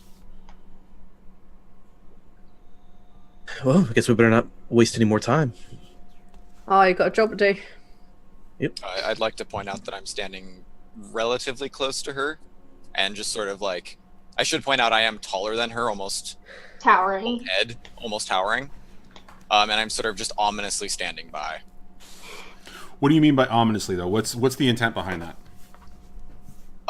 My personal intent is I'm just looking around, sort of gazing at anybody who gets closer to us, anybody who would be out of place. Almost a very protective stance. Okay. So okay, so Fray, how does that? I mean, how does that sit with you though? The brother being protective, even though you're the fighter. I guess it's always been like that. So even though I'm the fighter. I would assume as twins, my interpretation is like you guys look out for each other. He knows you can handle yourself, but he's also a slide, so he's good at reading people and all that kind of stuff. So. And he's still your brother. Yeah, exactly. Right, yeah. He's my brother, and we look Wait, out you guys for are each twins. other. Which one was born first? Because that's important. Oh, You were? I want to be, but I would say she was. Okay. Yeah. You say she was. I like to... Sorry, she was. We never really decided that until right now, but I'm the older twin, and I hold that over him forever. Okay. Perfect. All right. Excellent. Good. So again, they're standing across the room. You see the two of them. There is this very familiar kind of circumstance, this very personal setting for them. And so, how do you approach them? So what, you reckon that's a crazy brother? Oh, was that to me? Wait, no, I was sort of, yeah. Saying it to your brother. Sorry, for some reason I spaced out for half a second. Well, yeah. I guess we better go talk to him then. You first. Sure. I walk over there in my, everyday suit. I dress fairly nicely. So that was rather anticlimactic. He says to. And you approach both of us? Yeah. Okay. As you're approaching, I don't say anything, but I'm very clearly giving you a very deathly gaze. It's super ineffective. I'm iron-willed, which literally means like I don't get scared. Is basically what that means. It was anticlimactic. How? You just walked in, threw down, and then walked out. There was no real struggle. It was a compliment, believe me. All right, I'll take it as a compliment. Means you're efficient, love. Thank you. You're welcome. So, I'm Mr. Wolf. He puts out like a hand to introduce himself. I look him up and down, and I take a step back, and I'm like, yes, and? Well, there's a job that Mr. Gull thought you might be, you and if your brother, if he so chooses. I go everywhere with my brother. That's fine. He's tall. He can get things on top of the cabinets. It's great. I mean, Eclipse kind of does like the half eyebrow raise of like. So, interested? What, out of character, what does this Mr. Gull mean to me video? So, basically, Marden Gull is again the proprietor of the Leaky Bucket in Crow's Foot. He would have hired you from time to time to serve as muscle, when he needed somebody who could who was a little bit disarming in respect to the fact that you were a woman, but who could handle herself in situations where it was it was going to get extreme. So you're known as one of his reliable, the reliable types for him when he needs somebody to kind of, to step in and beat the hell out of somebody. But like I really trust him. Yes, he is somebody who has taken he probably would have taken you and your brother under his wing, depending upon when he actually met you in your life, as just kind of made sure that you always had work, or you would have he would have made sure that you were fed if you were going extra hungry for a couple of days, kind of a thing. I'm assuming as sort of a peripheral kind of father figure, and not directly somebody who took care of you on a day-to-day basis. Okay. So more so than in character, I look at Fray sort of expectantly, sort of to confirm whether or not what they said would make sense to her, sort of an, are you okay with this? I give him a shrug back, and then I say to Mr. Wolf, well, did he agree to pay me? Oh, yeah. That sounds like that's between you and Mr. Gull. He said, yes, there is payment, but your rate and all that, we'll just assume it's a standard rate. Well, yeah, he knows my rate, so I guess if there's money involved, what the hell? Good. I think I'm beginning to like you a bit more. Don't trust a person who doesn't like to get paid. That's true. Shall we find ourselves somewhere a bit quieter? Because discussing here in the middle of the old fighting pit is probably not a great idea. Sure. Got anywhere nearby? Do I have anywhere nearby? Yeah, Well, so does this anybody is- have anywhere nearby? Yeah, So does anyone have anyone nearby? Yeah, it's in would be- Charter Hall, like 20 minutes away. Nice. That's a bit too nice for this kind of conversation. This is a gambling den, so I mean, business could be conducted here at all times. Yeah. There are certain places in the city where business is not conducted, where you wouldn't want to accomplish any of that. But this is a place definitely where you could have a conversation and it not be a problem. Oh, The okay, so fighting there's pits? a place we could go to and get ourselves some peace and quiet Yeah. sort of thing. And Mr. Oh, Wolf excellent. might even suggest it's okay to discuss things in a loud place. It means it's harder to overhear. Yeah. So either Don't way. really like the loud, like the quiet. All right, let's go find a table. Fine. You know, we can get a beer from here. Yeah, that's true. Yeah. You would definitely be able to get a beer or more from there. Excellent. Singular I will beer. get a beer for each of us. Okay. I ask for an old fashioned instead. Oh, old fashioned, yeah. We have an old fashioned beer and 3 beers. Does Patrick? What's the name of your character again? Sorry, what was that? What's the name of your character again? The alias is the Ancestor, Okay. and that is what he chooses to go by. Okay. So, does the Ancestor drink? No. Not at all. As whatever is put in front of him, he just almost doesn't even recognize its existence. And what about Fray? I assume that Fray enjoys a I, drink? of course, drink. Oh, of course. Of course. All right. I'm really beginning to like you. Okay. So, when this, you go to sit down, you find a table in this gambling den where there's not a lot of people paying attention to you.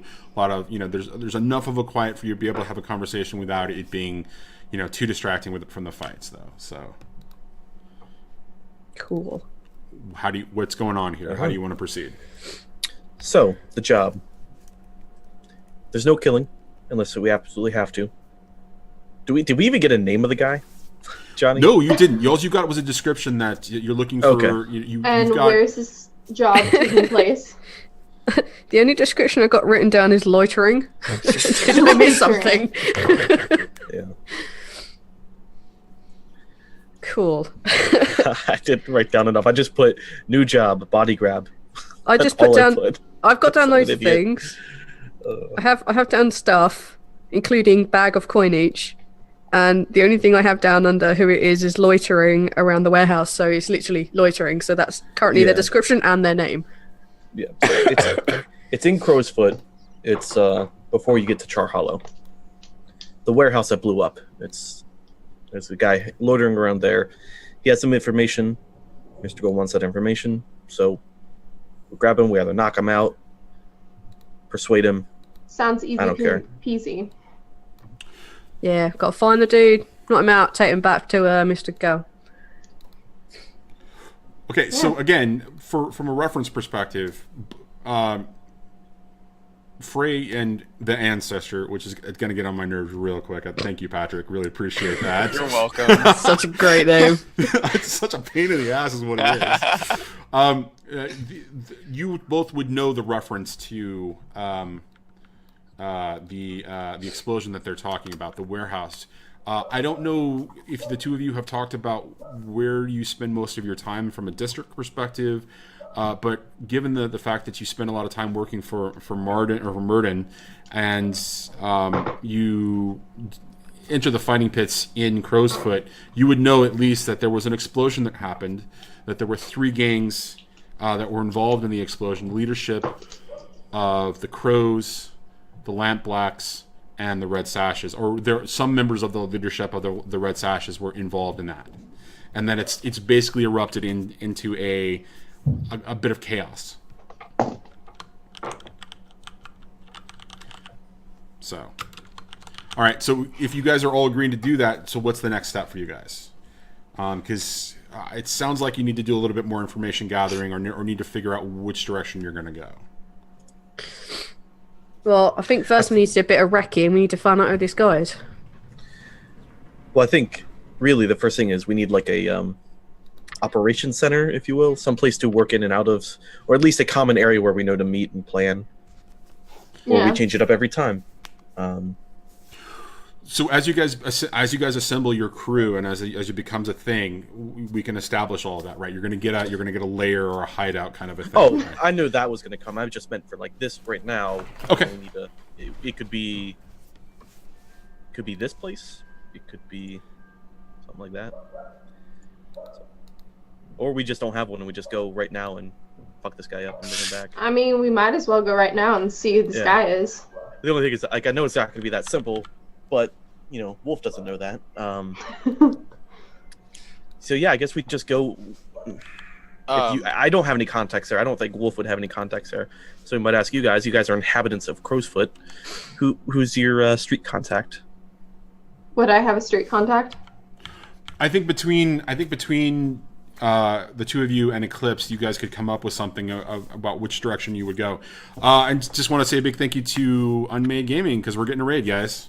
Oh yeah. Yay! Ooh. Yeah, so you would definitely have contacts that would bring that into, you know, that you would be able to at least figure out what information are you looking for, though. I mean, what are you trying to figure out very specifically? I mean, personally, I guess we don't really need to. I guess we could even go there ourselves, observe who's loitering. Yeah. We have a vague description of the guy, and then... Yeah, I mean, go say, we need to grab a guy who's loitering around the warehouse, so... No, makes sense we should go down and have a look, see who's loitering. I mean, make sure we grab the right person might be the biggest thing. I think we need to also discuss how we want to go about this.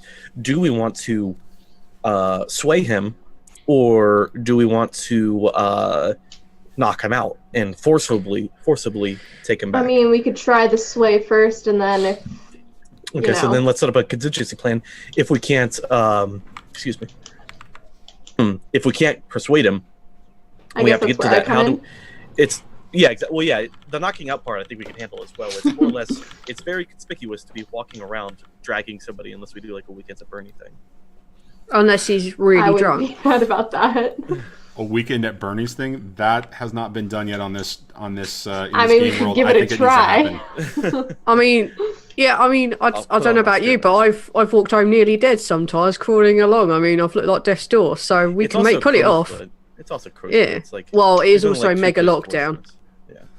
So. Well, actually, Johnny, that's a good question I have for you. Is it lockdown getting in, or is it lockdown also within? So is it border patrol, or is it like extra patrols on the streets too? So you would know that there are a fair amount of, what? That's kind of strange. Weird. Yeah, sorry. Just looking in chat real quick. There's apparently some problem with the hosting. That doesn't surprise me, actually. Twitch is having problems all day. But so you would know that. So from a border perspective, and let me bring the map back to you so that the viewers can actually see this real quick. 1 second. There we go, and we're going to switch over. Okay, so on the map, this is Crowsfoot right here. This entire little island with this little island thing over here, that's all Crowsfoot. I do. You might have moved. Yeah, you can't see it. You got to pull the players over. Yeah, sorry, forgot. Yeah, I do that all the time. I know. I'm being terrible about it. All right, now you guys can see it. Okay, so this is Crowsfoot right here. Right, and this little also piece of land here attached to that is the district. All of the bridges that are around it are all controlled access points by the Imperial military. Right, they have set up garrisons essentially on those bridges, and they're using those as staging points, and nobody's actually able to get in without any type of clearance. If you're a merchant there and you've got business, etc., etc. So, all of that being said, on the streets of Crowsfoot themselves, there are patrols, mostly bluecoats, sometimes Imperial soldiers, but it's really quiet. I mean, it's like ridiculously quiet how little is activities actually going on the streets. So you occasionally see, if you're in an area that's controlled by the Red Sashes, you might see some of their people moving around on the streets. Or if you're in a Lamplax, you might see some of their folks moving out on the street. But for the most part, it's incredibly quiet. So when people actually have to move on the street, it's they move quickly and then they're done.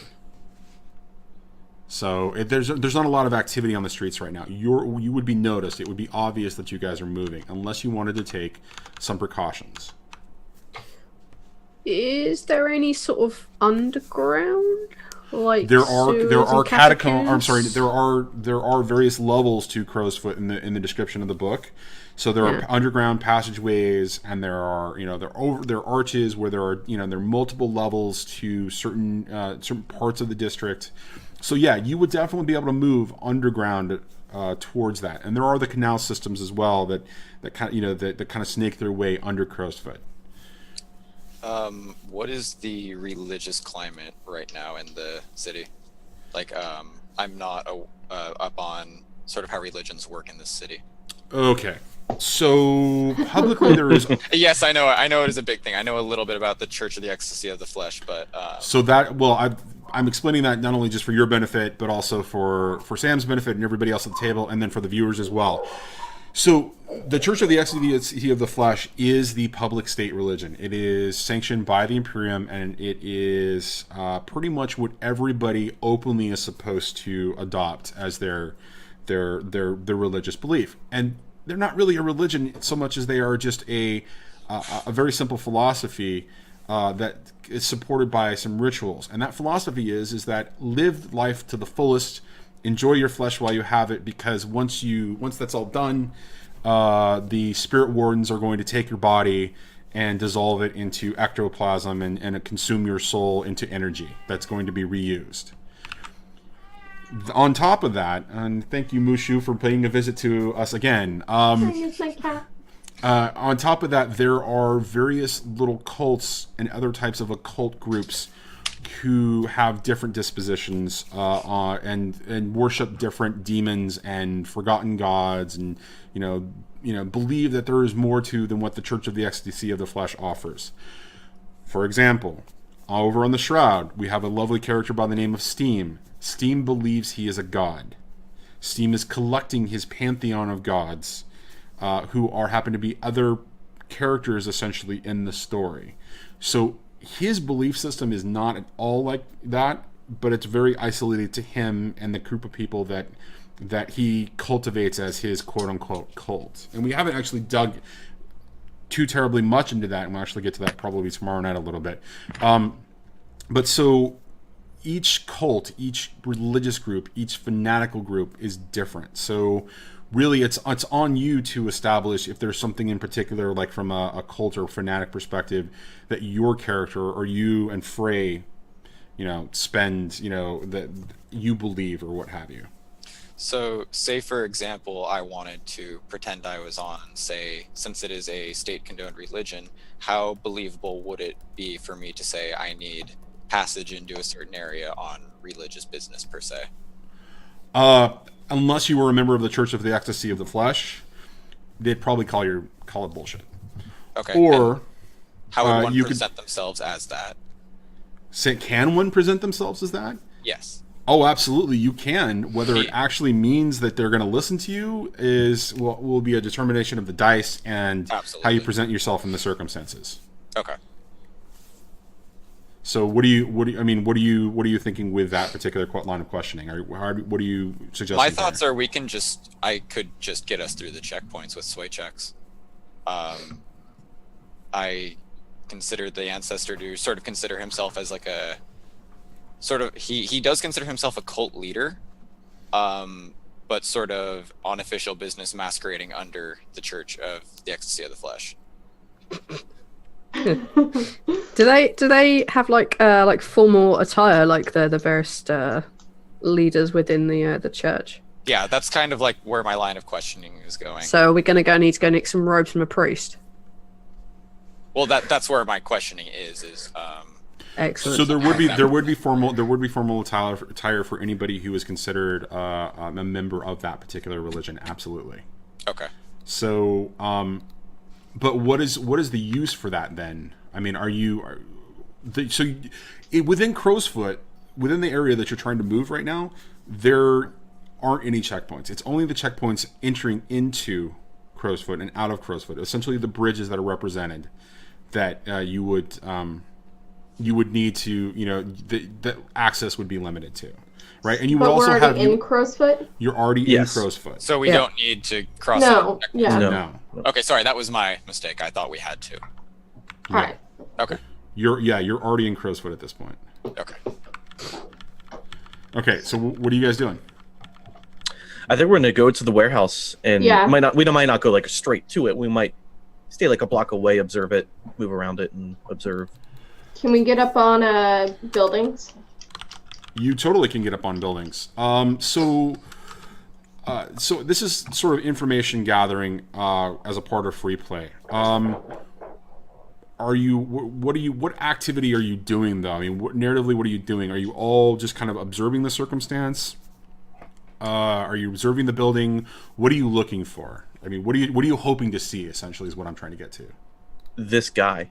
Yeah, loitering dude. Yeah. Yeah, the We're Lord looking dude, for- is he inside the loitering. warehouse or is he just in the area? You know, Okay, we so wanna- the structure of the warehouse actually is in complete shambles. It was an explosion, and there was a fire, and everything really kind of burned down. So, Excellent. I mean, there is rubble, there's debris all around. There are surrounding buildings, a couple of them that caught fire, but were put out quickly by the fire brigades. But so the building itself is actually down. Okay. So we can watch around the burnt down building. Yeah, are there any like public establishments, like a pub nearby, like right nearby within? It's isolation? mostly Right there. it's mostly in a warehouse district, basically, a warehouse district part of Crowsfoot. So would it So- Like a look business weird if we opportunity, were guys. Let's walking build a around pub. that? Well, you're going to be observed. You're going to be It's going to be normally like you're observed anyways right now because there's not a lot of traffic on the streets.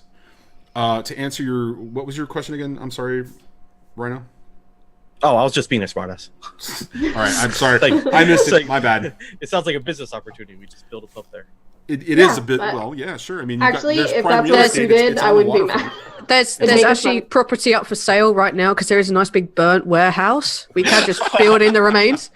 Right. And we called it down the burnt house warehouse. We've got a name and everything. Mhm. Yeah, it would make us money and we'd Yeah. do good. And Yeah. And it's You'll get a also couple of hideout. girls in there, a couple of boys in there. We'll make ourselves an absolute mint. It sounds like. All right. Are there any buildings nearby which are slightly taller, have a really good view of the warehouse district? Absolutely, you would definitely the surrounding buildings. You would be able to get. You would be able to observe what's going on. Essentially, you'd be able to get on top of another warehouse, for lack of a better word. Yeah, I think I'll boost my ass up there. Okay. All right. So, just given the circumstances of the time, just to kind of to move the story along a bit, I'm not going to have you roll. What are the rest of you doing really quickly while Eclipse is making this observation? Mr. Wolf might just like pull out like a flask or something. He's not. So Mr. Wolf isn't very good at like the infiltration and the spying kind of stuff. Actually, I guess he would be. I don't know. Okay. If you go in secret houses murder people, I guess you have to be good at it. I do have like subterfuge tools. Okay. I mean, is that what you're? I mean, are you going to help her, or are you still doing your own thing? what exactly is she doing? I'm She's- currently climbing to the top of a tall nearby building to get a good view of the warehouse district.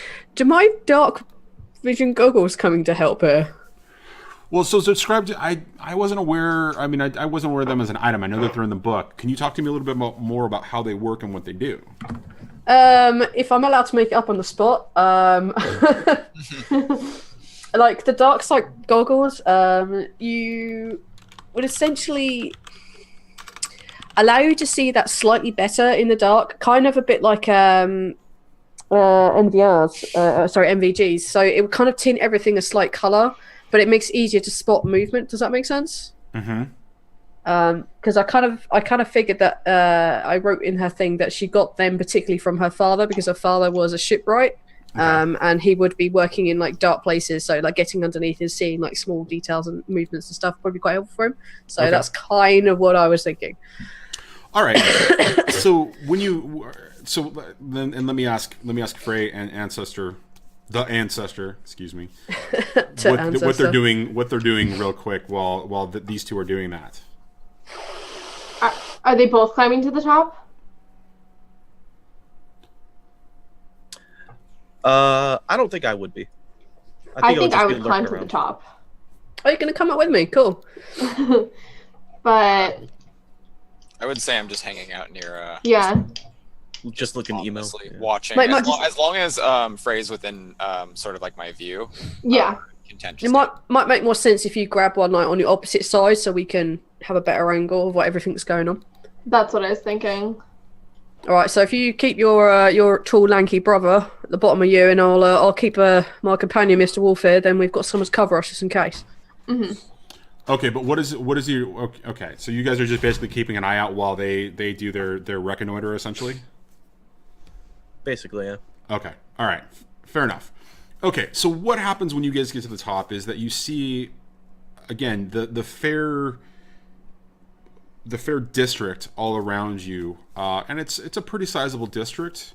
And of course, you can see the lightning barriers off in the distance and the different activity of things. And because you're on that particular corner, right across the way across the canal from you, let me ping it on the map, is Silk Shore. And it's a fair bit of distance, but you still can hear a little bit of the revelry and the music that kind of waves on the wind across from you. And so there's not a lot going on immediately when you guys are just up there. And so after a fair bit of time, you're starting to get bored. You're not really taking to, you're starting to think this isn't what's going to happen. This isn't going to work out. But it's at that moment when you're starting to basically give up on this particular approach that you see a figure moving across the rooftops away from you, more towards the center of Crowsfoot.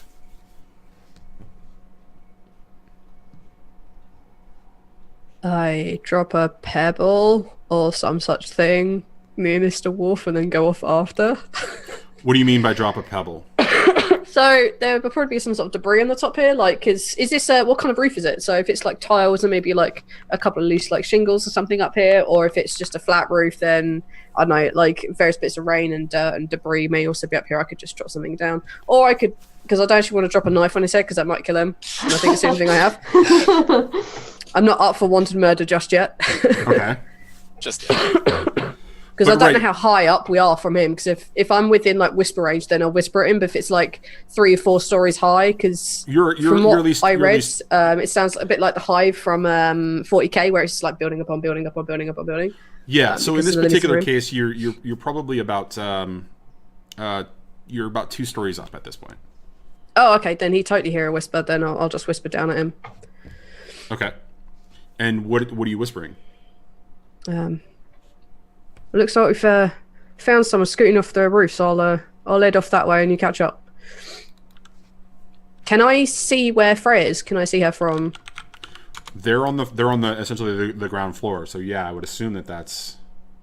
No, sorry, Fray, who's also yeah, up top. I'm on a rooftop. Oh, you're on a rooftop as well. I would assume you would all be. I think you would all be in line of sight of each other. Okay, I'll just indicate off and then scoot off after the dude. I assume she's seen him too, but just in case she hasn't, then I'll wave and scoot after him. Yeah. Okay. I'd follow, but yell down or whisper down to my brother, being like, "There's a guy. Follow." Okay. All right. So, as you begin to follow him, or this figure moving across the rooftops. You see him begin to head towards the what you know is the Crows District. So it's I'll ping it on the map. What you know is the Crows District, which happens to be sort of that side of the district itself, right? Their territory. Not a lot of activity going on. Very few crows on the street because the faction or the gang has been mostly decimated after the explosion. So as you follow this person beginning to start to make their way across the rooftops, and each of you are kind of trailing him, you see him drop down to street level, and you begin to hear some noises that sound like a fight. Probably just gonna scurry across and look down on said fight because I probably don't want to get involved in it. Okay. Hopefully they'll knock him out for us. Right. So as you look down, and as each of you are kind of finding your position, you're looking down and kind of taking in the situation. You realize that he's fighting 2 individuals who appear to be holding blades, and he's definitely moving and just kind of blocking their blades and giving them punches back, and off to the side a little bit, you see 2 others who are just huddled on the ground, and it looks to be a woman and her daughter, just kind of huddling as this fight is happening around them. Eventually, the figure that dropped down bats one arm away, makes a punch, knocks one of the individuals out that he's fighting with, basically parries another blade attack, and then knocks the other guy out, and they both crumble to the ground. He immediately begins to rifle through their belongings, finds something in there, takes it, hands it off to the woman, and immediately darts off. Are we fighting Batman? Great. Probably. Fuck. Oh, well, screw that guy. He's the good guy. We're bad guys. Yeah, say screw the guy, we'll take him. So what are you doing here? I'm just going to keep following him. So does this guy even match the description? Did we see this from I don't know. floor You level? saw it from a distance, and it matches a description of, or it matches the description that Marden gave you, Okay. that there was somebody causing trouble that the Okay. Imperial Army was looking for. Okay, gotcha. Oh, that's right. Yeah, the Could Imperial Army is also. could we see his face at all? Was he under any? Oh no, sort he of, was like- wearing This is wearing distance. some sort of hood of some kind. Or Okay. some sort, something that covered his features, and he was dressed in all black. all black. All right. I guess we chase after him. The lady has the goods, but we're after the guy, not the goods. So. Okay. Yep. So you continue to follow him. You find that he is able to make his way onto the top of another rooftop, and it's at that point that he begins to kind of assess the situation. That he notices that one of you are following him. Yeah, I ducked down and I just so I could barely see him. Okay. So as he's kind of looking around, he's a bit concerned. He can't really even he can't put his finger on it. He looks like he feels uncomfortable. It's at this point that he's kind of, as he stands up and he's kind of taking a moment and not being so cautious, that you kind of take in his full his full appearance. He is definitely wearing a hood of some kind with something across his face. He's wearing an incredibly long coat, and under that appears to be gleaming relatively shiny sort of black leather. It reflects in the light because there are buckles on it. But he is definitely hiding himself, almost in, for lack of a better word, he looks like he looks like a brigand or a thief, but he hasn't exhibited that behavior. So Okay. Can I see any facial features? You can only see his eyes, and you can just see them reflect in the lights coming up from the street, from the torch lights, or from the lamps, the gas lamps. So attuning to the ghost field, does that take time or is that pretty instant? It's relatively instant. Okay. So you can. I'd say as soon as he stops and I realize I can't really ID anything really on him, Okay. I would try to, assuming it only takes a few seconds rather than a few minutes, I'd like to attune to see if he gives off any kind of aura Okay. or All right, anything so- on him. All right. So why don't you go ahead and roll that? Yep. And this is a case where position and effect are definitely going to come into play. Okay. So is this controlled or risky? This is going to be risky because you guys are hiding. I would say it's controlled, unless anybody else around the table can think of a reason why it wouldn't be controlled. And so, just for kind of a reference, because this is the first time we're dealing with position and effect. Position, when doing a roll, basically boils down to: is it a situation where you are the dominant in the circumstance? Is there a something that could affect you in a negative way, which would be risky? Or if it's desperate, and if it's desperate, it usually means a life or death circumstance, and that's the basics. And we'll talk about whenever anybody makes a roll with position and effect, we'll talk about those position and effect. We'll discuss how the situation kind of sets up the gradual nature, and what position and effect do is they determine what the ultimate results are, what comes out of it from a narrative perspective. But right now, I think position definitely falls into a controlled situation. Alrighty. So controlled. I would assume the effect is pretty standard, maybe even limited. I would assume that it's limited. Given I that would too, because you can't really see him. Yeah. Right, exactly. Okay. And then And then do you? All right. Well, that goes. I just assumed no bonus because it just didn't seem. Well, I was just going to ask you if you wanted to push yourself or take a devil's bargain, but you're more than welcome to just roll anyways. So you do slip into the ghost field, and just because this is the first time you're doing it on this particular show and for this particular group, why don't you talk a little bit about what it's like for you to slip into the ghost field? So. This is the first time. I forgot to check it off last time. I'm using my Fine Spirit Mask. Does that help me in it? I forget what that does, to be perfectly honest. But does that help with attuning to the ghost field at all? There is a. Or is that more of a protective thing? Well, there's a narrative. There's a narrative description that goes along with that. It enhances your experience in some way. If you have a conversation, and in fact, because you are the other whisper right now among the three crews, have a conversation with Trindane about how he uses it from a narrative perspective. I think that's kind of important. From a mechanical perspective, in this particular case, I don't think it offers you any benefit or bonus.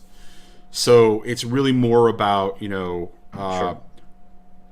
what, if when you slip into the ghost field, it's one thing. What happens when you slip into the ghost field with your mask? Is that there's something additional to it? So yeah, and I might use that more for my vices and very special occasions. So okay, I'm starting to remember now a little bit of my original thought on that. So when I slip into the ghost field, I don't know exactly what it looks like. Maybe my eyes roll back for a few seconds, and then they roll back forward position, and everything turns blue.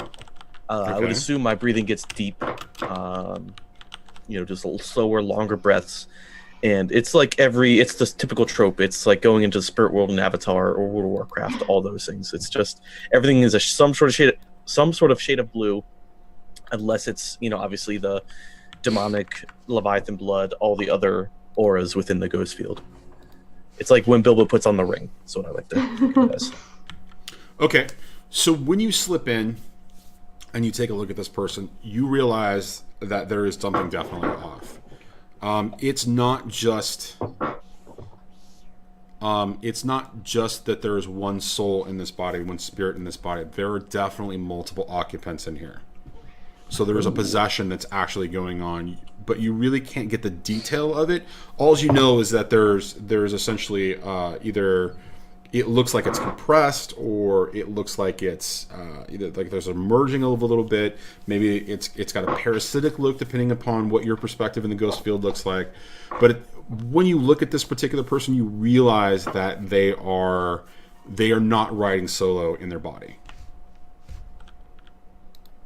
Now, would it be possible to detect somebody being possessed? That doesn't mean that the original spirit of the vessel is out, meaning this guy's actual original spirit. Is it in addition to, or is it possible that he was possessed and his other spirit was tossed out, his original spirit? Typically, okay, so this actually talks about something, and Sam and I were talking about this briefly earlier today when we were talking about characters. When somebody is possessed, when a living spirit is possessed, usually they ride together in that body, and who's in control really depends on a number of factors, right? There's narrative descriptions, there's also some mechanical descriptions. Typically, when a body has been prepared, it is called a vessel, and that's when another spirit enters that vessel, then it becomes something else completely. It's not a possessed body. It actually becomes in the game, in the mechanical game terms, they become a vampire.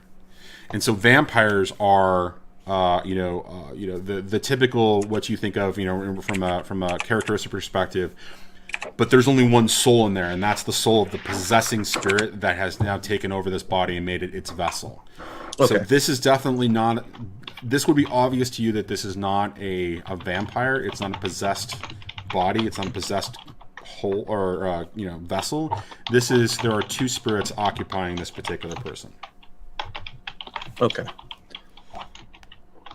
So there's two additional spirits. No, there's three total. Well, no. So there's one spirit. There's two. You can see what looks to be two spirits in this body. Okay, cool. Okay. So he's just possessed.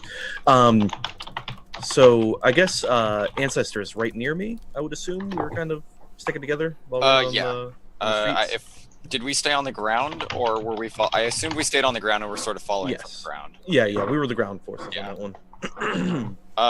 If I have the opportunity, I kind of want to position myself such that if this individual were to drop down to the ground again, I may be able to intercept them. Okay. And what is if I could preemptively move into such a position? Okay, so how would you do that though? How would you get the jump on this particular person? Sort of just seeing the general direction they were moving in, and sort of trying to position myself a street or two in front of them in that position they were already moving in. Okay. Yeah. He was also like following me. So like, how far away am I from his roof? I imagine you guys are relatively close. I mean, that's a description that I think you guys could provide to me, and setting up the situation for that. So. You said that he became aware of one of us?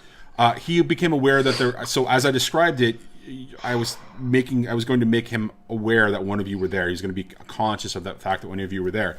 But you immediately jumped in and said, "Well, we're kind of hiding," and so that's cool. And then what happens from that is he's aware that something is there in the background. Okay. Like he's aware that he's not alone, that he's being watched in some way, but he's not obvious. It's not obvious that he knows that you are there or that any of the other of the crew are there. So again, Patrick, how are you going to get the drop on him? So I can see him, right? I've been seeing. You can see him, yes. Yes. Okay, so I, as if I were just a person walking on the streets, I want to sort of start to make my way in what I would predict to be the direction he would continue to be moving in, but from the street view, in case he were to drop down, I could intercept him. Okay. My intention is not combat or anything. My intention is to like try to stop and talk to him. Okay. I'm hoping to sway him, but I do need to still intercept him to do that. Could we up on the roofs like guide him in that direction? Yeah. Like attempting to herd cats? How would you do that? I mean, would you approach him and then just kind of force him to go in a particular direction by just kind of boxing him in? Is that what you're implying? Like running at him? I was going to be a bit more subtle than that, but yeah. I was just going to like move around the edge so he can hear us slightly moving around and then him moving away from that source. Rather than just go, "Ah!" Because then he may not want to talk to the person he's put down in front of. Yeah, if we created a distraction up top that got him to jump down. Yeah. Like basically us closing in may force him to go off to another direction, so. Okay, so God, let's see. We're not really into a score set of circumstances here, but probably the best way for you to accomplish this is for one of you to basically lead what's called an action. Okay. Leading an action. Well, so what it means is that you're all going to roll, and that. Wait a minute. Let me go back. Actually, let's make it simpler than that because I think that's too complicated for this situation. Taking a step back. So what's going to happen is I'm going to have Patrick roll as the Ancestor because he's the one who's going to try to gain in this situation. What would you say is the right action that you would take to describe you basically trying to get the jump on him and getting into the correct position? Where can I find a list of the actions real quick? Well, the actions are in your character sheet. So it's like the survey, the study, the hunt, that kind of a thing. Okay. And if you mouse over those, you'll see that there's a description listed there for what makes the most sense.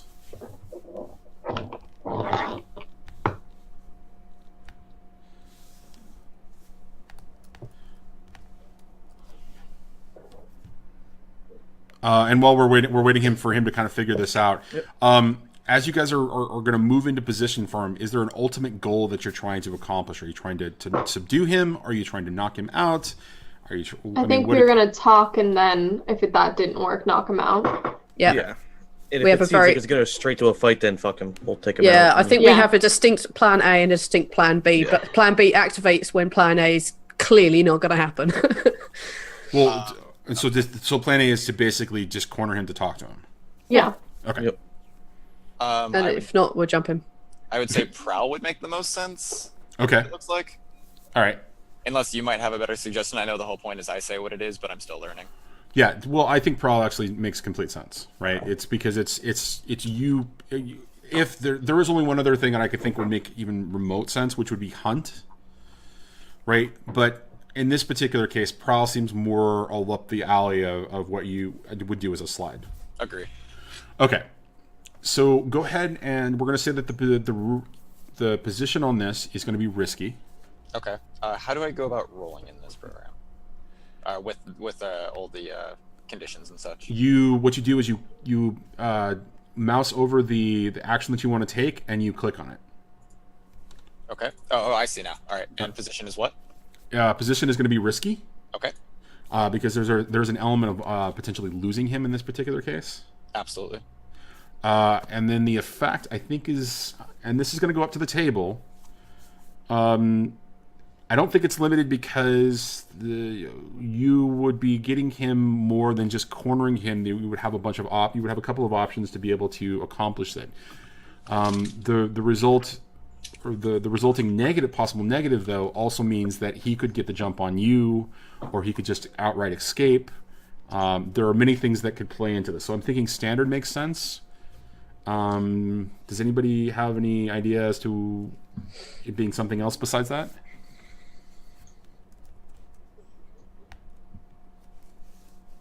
No. Guess not. No, not nothing's coming my way. I was trying to see if I could play devil's advocate, but I don't think I can.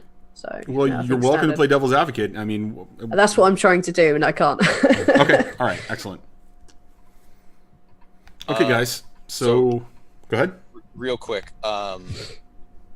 If I start off having that +2 to prowl, do I just check off 2? All right. Sorry. Say that again. If I start off as having a +2 to prowl, Mm-hmm. do I put 2 dots in, or would I put 3 dots in on the character sheet? Oh, if you have 2 in prowl, you would put 2 dots in there. Okay, just confirming. Yeah. So okay. So it sounds like you're doing difficult. You're setting up your character right now. Let me take a step back for you real quick, Patrick. At the top of the screen, it says playbook. Yeah. And you probably put something there. Did you type anything there? I put stuff into character mode.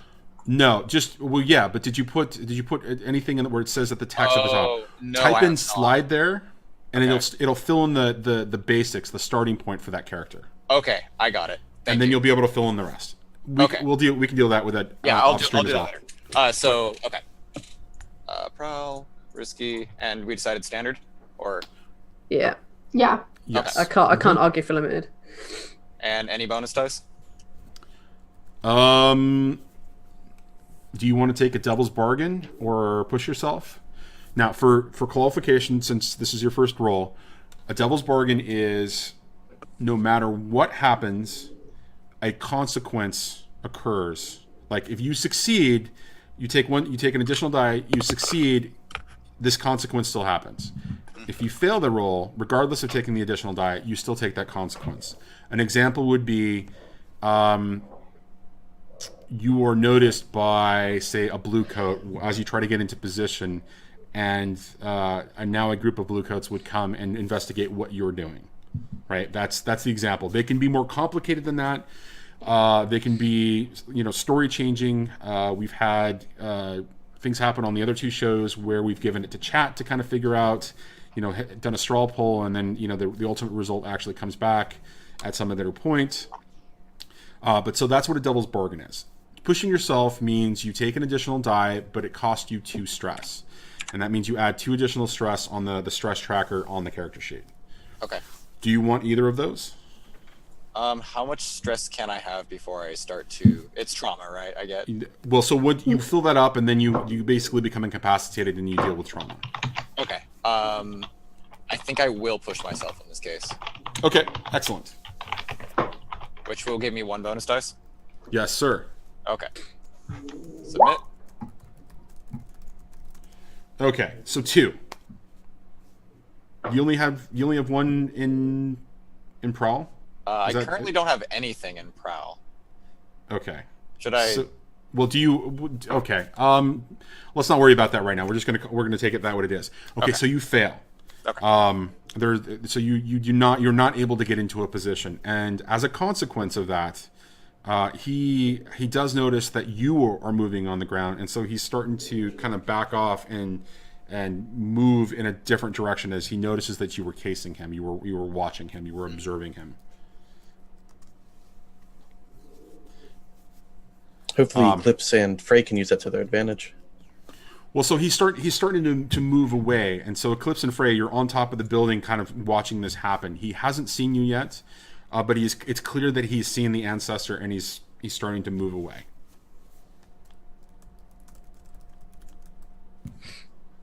Where's Mr. Wolf in all this? Not very far. I'm on the ground as well. Are But you further back. away? Yeah. How close did Ancestor get? Because I was close enough to at least observe with Ghost Field. Well, so you can see lots of things in the Ghost Field, right? I mean, there's you can observe in far distances. Your perception is a little bit different in the Ghost Field than it is normally. So and this is actually a great question for Patrick in talking about the Ancestor as he's trying to get into position. When you got closer to him in position, like what did that mean? How did you fail? What caught his attention that caused that failure? I would say what would make the most sense is I would be like walking down the alley, sort of trying to position myself in such a way that he would run into me. Mm-hmm. But I think in doing that, I sort of was glancing at him too much in such a way that it would be easily recognizable that I saw him and that I was casing him. So as I was sort of getting close to being in position, so maybe like a street or so ahead of him, Okay. He noticed me watching him. Okay. All right. Or so it noticed me watching it. So yeah, so it basically just kind of looked at it and went and started to back off. And so now, since the Ancestor moved in front of him and trying to basically jump ahead of him, you're noticing that he's moving off to the side towards the right. And Fray and Eclipse, yeah, he's just heading off in this particular direction. Just going off. Towards the right. Do we see that he noticed him? Oh yeah, it's absolutely obvious that he noticed the Ancestor. So And he's not going to drop down now. He wasn't necessarily going to drop down. Well, yeah, at least but- at this point, but he's definitely not going to head in the direction that he sees the Ancestor at this point. Yeah, that's what my question was. Is it possible that I could notice this and use this to my advantage to sort of redirect him to go towards one of them? Well, you've already redirected him away from you, heading at your own failure, you've redirected him, and he's heading more off to the right. But he's currently focused on you. My point though is that could I like look up and see that he noticed me and started moving away from me, but then start to move in a direction that he might then try to move away from? Want to add to the? I think you're muted, dude. Moves into a direction away from. What do you? I mean, because you're in front of him at this point, right? Yeah, You're standing in front of him. From a narrative perspective, you're in front of him. So he noticed you. Yeah. And moved. He stopped moving forward, basically towards you, and started moving towards the right. So he already picked a direction to go. Yes, he's already going in a particular direction. Never mind. There's nothing I can do to affect that. Is that direction towards me or towards Fray? My right or their right? Well, they're right. So all right, we're not going to do that semantics crap. We're gonna stick with the fact that he is moving in a direction that now is away from both groups, towards what is from Fray and Eclipse's direction, towards the right. So he's moving away from all of you and moving off in one direction. So we still need to follow him. That's correct. Yep. So I will start heading to the right and hopefully trying to, take a different alley and, go from there, I guess. All right. Well, so he's now very cautious, and he's now picking his steps very carefully and really kind of taking in the circumstance and just looking around more and more. He's just like, he's being very cautious. He's watching every step he takes. He's taking in the different buildings. He's still trying to keep an eye on the Ancestor because he notices that the Ancestor is still paying attention to him. So he's now spooked even more than how he was spooked before. So I feel like at this point we might need to rush him because he's not going to talk to us if he's spooked. Yes, rush the Batman. That was my concern, is that we saw him take out 4 armed people. There were 2 people unconscious there were 4 and total, 2 but people upright. Yeah, there were 4 people in total. So he took 2 down. Yeah, 2 down. The other 2 were At least 2. Unarmed versus 2 blades.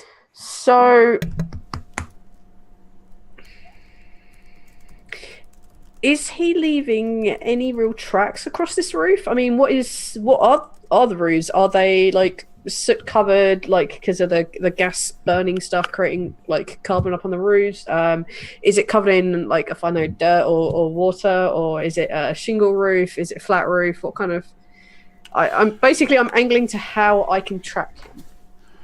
So I think you would find a various different types of roof. I think everything would definitely be either soot covered, or there would be other types of debris. There would be certain. I mean, so there's always rain going on somewhere in the area because it's always night. It's always dark and cold, and there's fog rolling in occasionally. So there's always some level of humidity. So there's always ways that the dirt is going to collect in such a way that like it might leave a trail, like through what have you. Crow's Foot is more of I'm trying to think of the appropriate description to describe the types of buildings there. There would be shingled roofs, there would be tiled roofs, there would be flat surfaces of wood, and just essentially maybe like you would find a variety of them. It would not be high quality stuff. It would not be like very well maintained, thatched roof, or not thatched roofs, but you know what I mean. So you would have various options to be able to really kind of play. It really is about what you want to do that would help me, help you determine, whether you can do that, and then I just, I'm gonna, give you the essentially the description to figure that result out. Yeah. Okay. I think at this point, I'd probably sidle up a bit more towards Fray, just so I can speak to her a little bit, and say, look, I think we've properly spooked him out. I don't think we're going to be able to get hold of him, and he's definitely taken down 2 people with blades. And I don't know how good a fighter you are. I know how good a fighter you are, but I think we might need to might have a bit more luck if we track him back to where he lives, and then have you guys jump him when he's there. Yeah, that sounds like a plan. I mean, I don't think we should raise suspicion while we're on these rooftops. I mean, I can probably track him across the rooftops because the old soot and whatnot, but... I mean, that sounds great. All right. Catch you soon. Okay, so you're letting him go, or are you going to follow him, but just kind of to stay back? What's the action that you're taking? I'd like to give him a little bit of a head start, because I don't want him to be completely spooked. I want to be able to follow him and not him constantly check me back. I don't want to catch up with him too soon. So I want to give him a little bit of a head start, and then I want to track him across the roofs back to hopefully wherever he finishes. Okay. So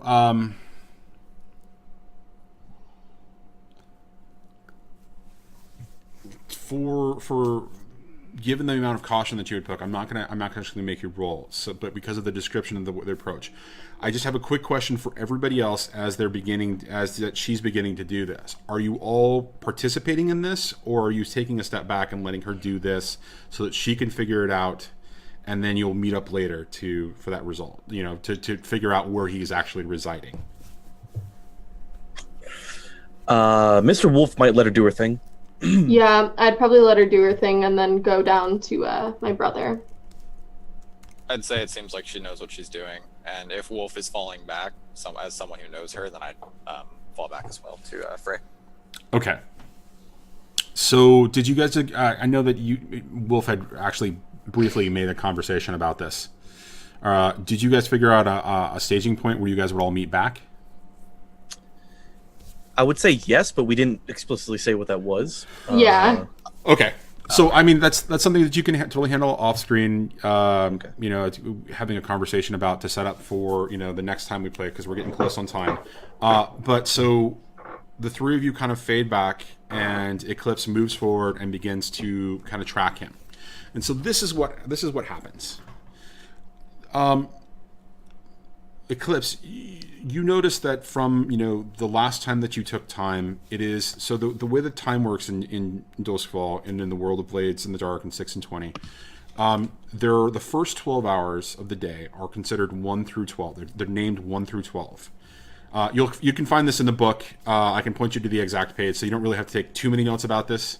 But so that's the working day essentially, and then nighttime is they have different names, like there's the hour of the wine, and there's the hour of the chains, and that kind of a thing. And so you're in that second period of time that's considered the nighttime, even though this is nighttime.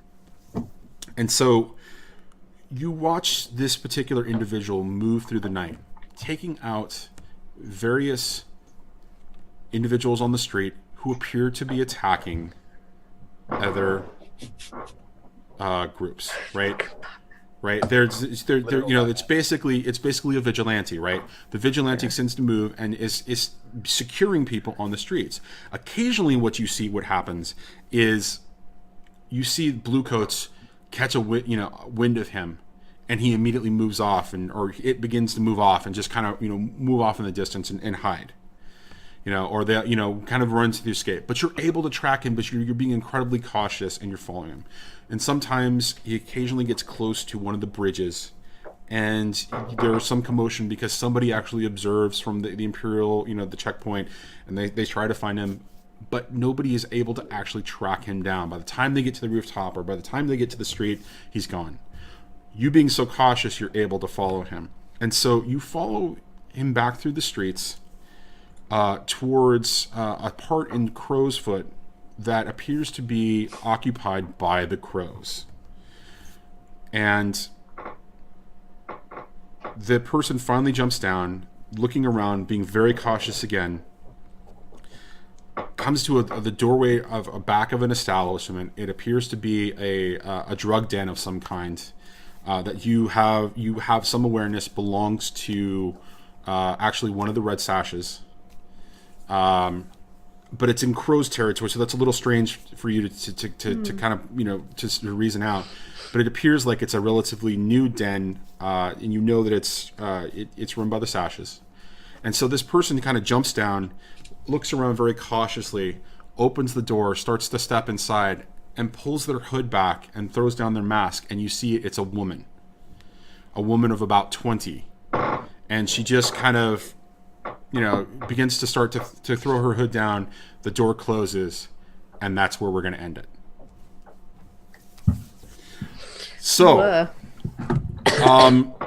first, before we get started with anything else, because we're going to do character XP and all of that stuff. You guys did amazing tonight. I want to thank Patrick and Sam for being a little patient as we established the story with Mr. Wolf and Eclipse. You guys were awesome. What we're going to do now is we're going to jump into character XP. And the way that this works is it's each of you looks on your character sheet. There's a section on the lower left-hand side that should say something in reference to XP, or experience points. Do you guys see all that? Yep. Okay. So we're going to start with Eclipse. And we're going to have, basically the way that it works is you guys tell me, based on these descriptions here, if you think you got XP. And, it's basically a table discussion. Yeah, does that make sense? Yeah, you got, this makes sense, what have you. Or no, I'm not sure that necessarily applies. Maybe it applies over here, kind of a thing. So you actually determine how much experience points you actually get in the game. And for each of these bullet points, you get either 1 or 2, or a minimum of 1 and a maximum of 2, depending upon how many times you triggered this particular set. So Eclipse, we're going to start with you. Your first one is every time you roll a desperate action, mark XP in that action's attribute. Did you roll a desperate action this time? Absolutely not. Okay, excellent. So how about addressing a challenge with stealth or evasion? I think she probably stealth quite a lot. I mean, most notably, probably hunting down the not Batwoman. Okay. So I think for sure, because we could have jumped them, and I went with not jumping them as an idea. So I think that definitely counts as one. Okay. So that sounds like you're getting 2 there for experience points. Oh, 2. Okay. Well, no, it's not. Well, you didn't jump them, so you're being cautious and evasive, but you're also using stealth to track them down. So right, there are 2 separate. It sounds like there's 2 distinct things going on there. So let's call that 2. Cool. All right. So express your beliefs, drives, heritage, or background. I think she expressed her drive for money quite a lot. Absolutely. Yeah, I think I can probably only push that one. I think. I think you could also talk about your drives and because I don't know if like the long actions, long plans, long you know what I'm on about. The kind of set up for the long con stuff. I don't know if that really counts because that would kind of push her drive towards saving her son. Okay. Right. So I don't know if that part of the game counts in this particular setup. So I guess it's not really a score. It does actually, because what's going on there is it's all about ultimately beliefs, drives, heritage, and background. It's all about your motivations at the end of the day, right? It's what is it about your character that keeps them going on for their, for money, for, is it the thrill of the fight? In the case of like Fray, it sounds like the Ancestor, we haven't really met much of what's going on with him yet, but it sounds like his is about being either, the religious aspects, the cult aspects of it. So if at any point during your, the story that you're during the session, you actually talk about, a big portion of your, your motivations here, it tends to apply here. And so your whole desire for money is one thing. Your desire to help for your son, I think, also fits in there. And I think that either fits in derives or background. So I think you get 2 there as well. Cool. And so struggling with issues from your vice or your trauma, so you didn't indulge your vice, and I don't think that you actually did anything that resulted in you kind of being, dealing with, a circumstance that you typically would indulge your vice for. So, for example, you didn't find a situation where you had to resist, having a good time, getting involved with somebody, having a romp in the sack or having a good drink or that kind of a thing. There wasn't a situation where you were just like, well, I can do this or I can go have pleasure. So. Yeah, so I don't think that really came up at all. Also, I haven't hit on the wrong person, so exactly. I seem to be doing okay. So yeah, I probably wouldn't argue for that at all in this session. All right, so it sounds like you got 4 for this session. Cool. All right, good job. All right, so next we'll go with Mr. Wolf. Yes. So I didn't make any desperate rolls. I think I used I don't know if this falls under using knowledge to overcome an obstacle or if it's background, but obtaining access to the Imperial Academy to study that symbol. So that definitely. So I think that's challenge, addressing a challenge with knowledge or arcane. Okay. Absolutely. Well, I was also thinking with the arcane one, using the ghost field to look at our target, and then notice that he is possessed. That is exactly what that is. 2 from 1 category, so that's the max in that one. Drive. Absolutely. So I'm giving myself a 0 for beliefs or heritage. I don't think I did anything with either of those, because heritage is more like I'm Necrosi, so I'm local. I didn't really use that to an advantage. Okay. Beliefs, I don't think I did. I mean, unless you observe something else. Not at this point. Yeah. But it's. I mean, it's. Yeah, I didn't think so either. It would be a total stretch. Yeah, exactly. That's the circumstance that I'm expecting it to be. So, as far as drive, the drive and background are like 2 that I always I don't feel like I interpret it correctly. So, it's always a conversation. It really is always a conversation. So and this is the other part about the experience point conversation, guys. If somebody else around the table goes, well, no, that kind of makes sense if you talk about it like this, or if you frame it like this. If you're talking about it from talking about it and just helping people kind of figure out, well, yeah, you definitely earned XP because of this. Please step in. Please, it's a conversation. It's not just that one person is figuring out, or that one person and I are figuring it out.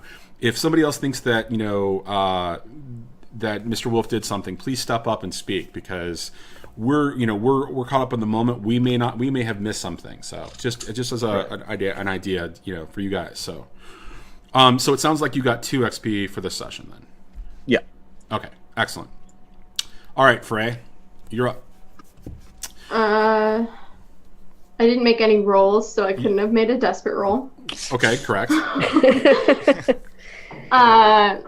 I don't know if I addressed or challenged with violence. I mean, I know I was in a fight, but I didn't really fight. Yeah, so. that was the first part of the story. So yeah, it doesn't necessarily. It does, yeah.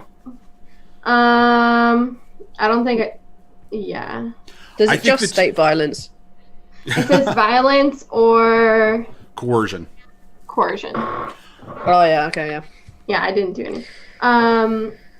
I don't think I expressed my beliefs, drives, heritage, or background. Can anybody else think of a good example? Because I can think of a couple. Drive for money? Did you not mention that?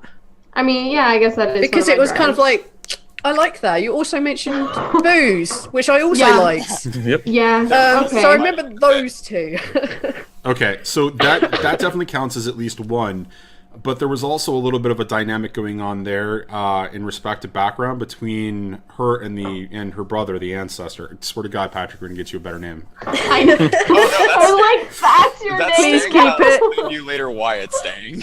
Okay, well, so I'm gonna ask both of you a question off camera that I want you to figure out, and that question will help discern a couple things that I say the next session. But all that being said, so to me it seems like there were 2 things there that were established, intimately establishing your belief, drives, heritage, and background. So I think you get 2 XP there. All right. I don't think you struggled with issues of your vice or trauma. No. What is your vice? My vice is stupor. I like drugs and alcohol and fighting. Okay. It's good to know. Fray and Clay, no. Okay, so it sounds like you got 2 XP, so that's a good job. That's a good start. All right, now we're going to move on to the Ancestor. The Ancestor. Can you I come up with please... a cool nickname for you. Well, no, that is his nickname, or that is his alias, isn't it? Yeah, Yes. but I'm going to come up with a better nickname for him. No, I think I call him. Okay. I think. I'm gonna call you Annie. Didn't make it enough. No. Okay, so you did make a roll actually. I made a roll, but it wasn't a desperate roll. Okay. No, it was a risky. I would say the closest thing I did to addressing a challenge with perhaps some level of subterfuge is I tried to outflank the figure in an attempt to deceive them. Okay. But kind of failed at that. Would that count, or is that too That far? absolutely does count. Okay. So you were attempting to, and it was deception or influence, and it's as much deceiving them as influencing them. So yeah, I think that's at least 1 there. Okay. Outside of that, perhaps in heritage or background, I tried to remain purposely stoic to sort of be almost like that brotherly protector. Right. So I think that also does apply. I think that's definitely 1 point there. And again, I think the dynamics of both of you, and that relationship as it's being established, we'll get more of that. And remember that relationship could drive a lot of XP in that particular bullet point for both of you.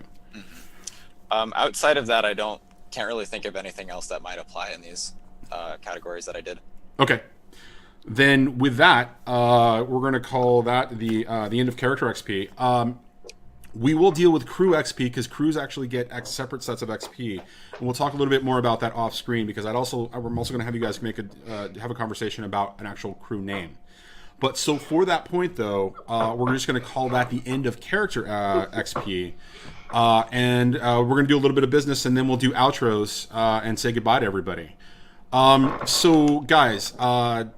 First, the 4 of you around the table, thank you very much. This was a lot of fun. It was great bringing tabletop back to this channel, and it's great bringing 6 and 20 to this channel very specifically. Absolutely love what you guys did so far. I think that we haven't found enough. We haven't heard enough about what's going on between the Fray and the Ancestor, but there's already a fair bit of like role playing going on, and I'm really excited to see where you guys end up. You guys are also dealing with a circumstance that touches on things that happened on the Shroud, and there are multiple levels of what's going on, so I'm really excited. So I'm going to do a couple quick things business-wise for the stream, and then we'll do outros. So just real quickly, guys, I wanted to say a big thank you to everybody that basically stepped up and did things that haven't happened on this channel before. First and foremost, I want to say a huge thank you to Dice Rolling Mama for being the first sub for this channel. It means a lot to me. I don't really expect it, but it's really exciting for it to happen. And then for there to be a subathon or a sub train, and we've got Crit Dice Gaming, we've got Wars 1213, we've got Skagith, and then we've got Grimjack. All of you, seriously, the 5 of you, 5 subs, that's just amazing. I can't even express that enough. Then I want to quickly highlight Wars.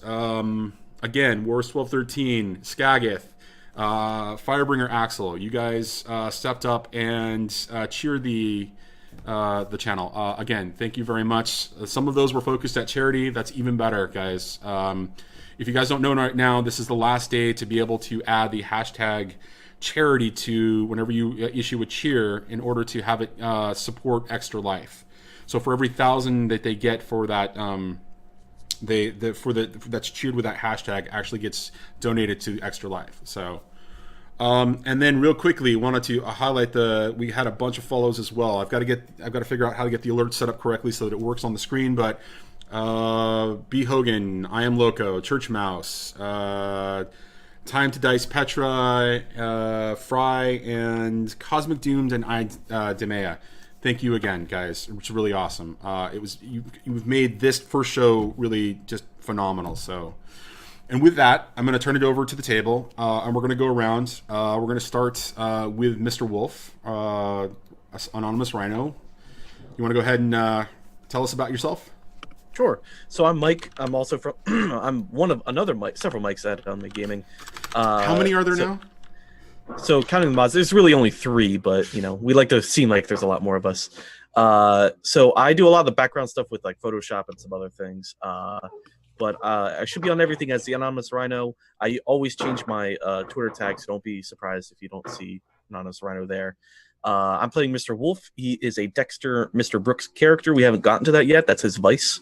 But other than that, he just does spooky stuff with ghosts and spirits. You are muted. Yeah. God. Ah. All right. So I just want to say a quick thank you to Speedy for Oh, and fucking Mike too. Speedy, Mike, thank you very much both for your subscriptions to the channel. That makes you guys number 6 and number 7. You guys are amazingly awesome. I now have to get sub benefits going too, guys. You guys always put the pressure on me. I swear to God.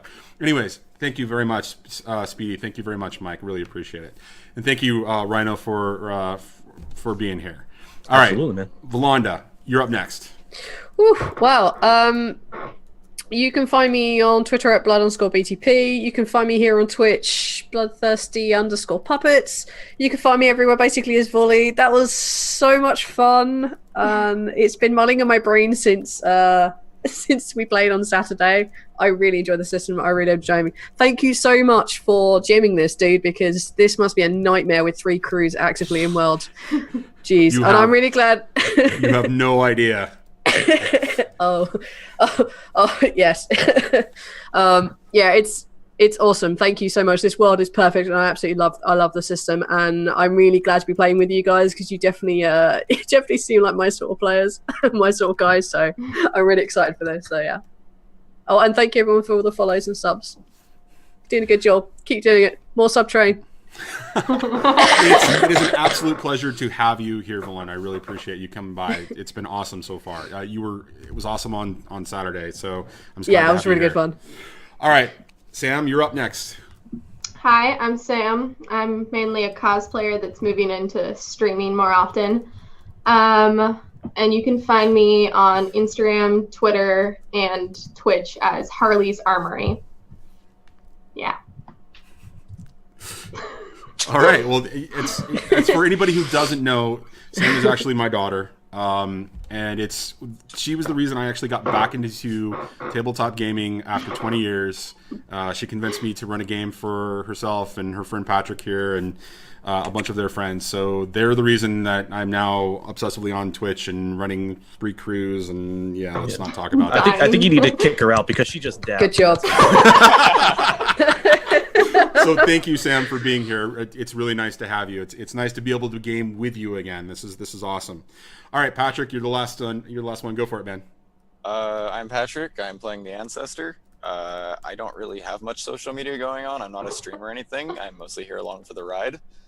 Thank you to Johnny for actually inviting me to this. This has been really cool so far, and I like all the players a lot. Chat was awesome tonight, especially with all the subs and followers and everything. Thank you all so much. So Patrick's a little humble. He actually is spending a fair bit of time on Jinja's channel, Xmas Jinja Ninja, who's on Wednesday show over on Mike's channel on Mid Gaming. He's been doing a lot of gaming with them, playing PUBG. I believe you guys have been playing Fortnite and Ark as well, right? Mm-hmm. So yeah, I think she's actually still streaming right now. If anybody wants to go, I think we're gonna throw a host over to her and send her a raid. So yeah. All right. And I haven't even written a raid command because I'm lame like that, but we'll go ahead and do that. So Patrick, thank you for being here. I'm glad you were last minute notice. Thank you very much.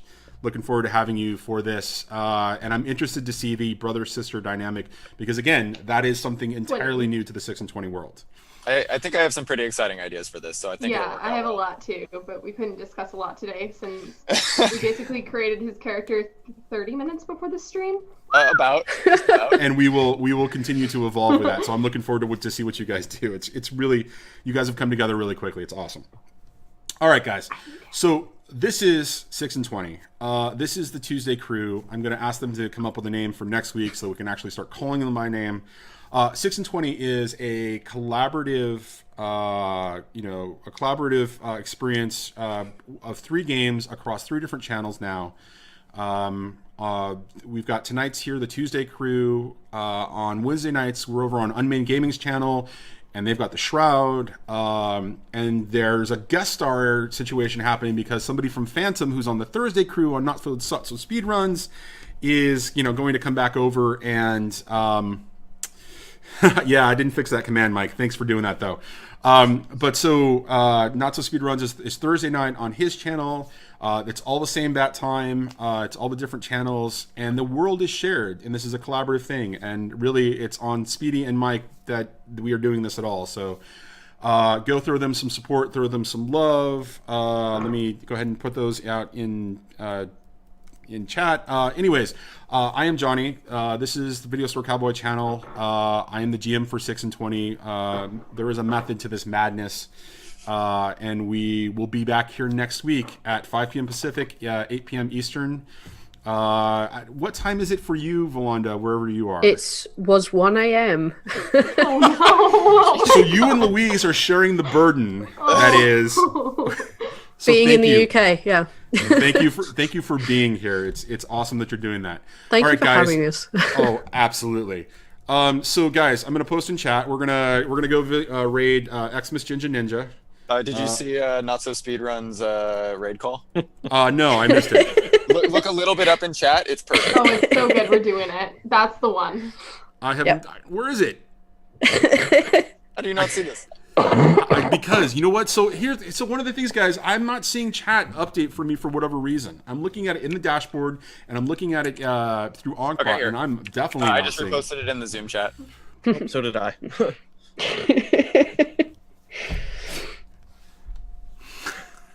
Perfect. That's fine. Let's just do that. wait, just wait. do that. Jump into her Discord and do it. Jump into her Discord.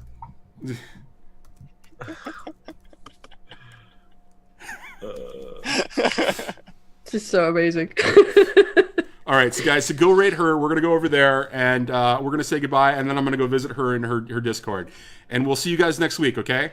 Bye bye. Bye bye.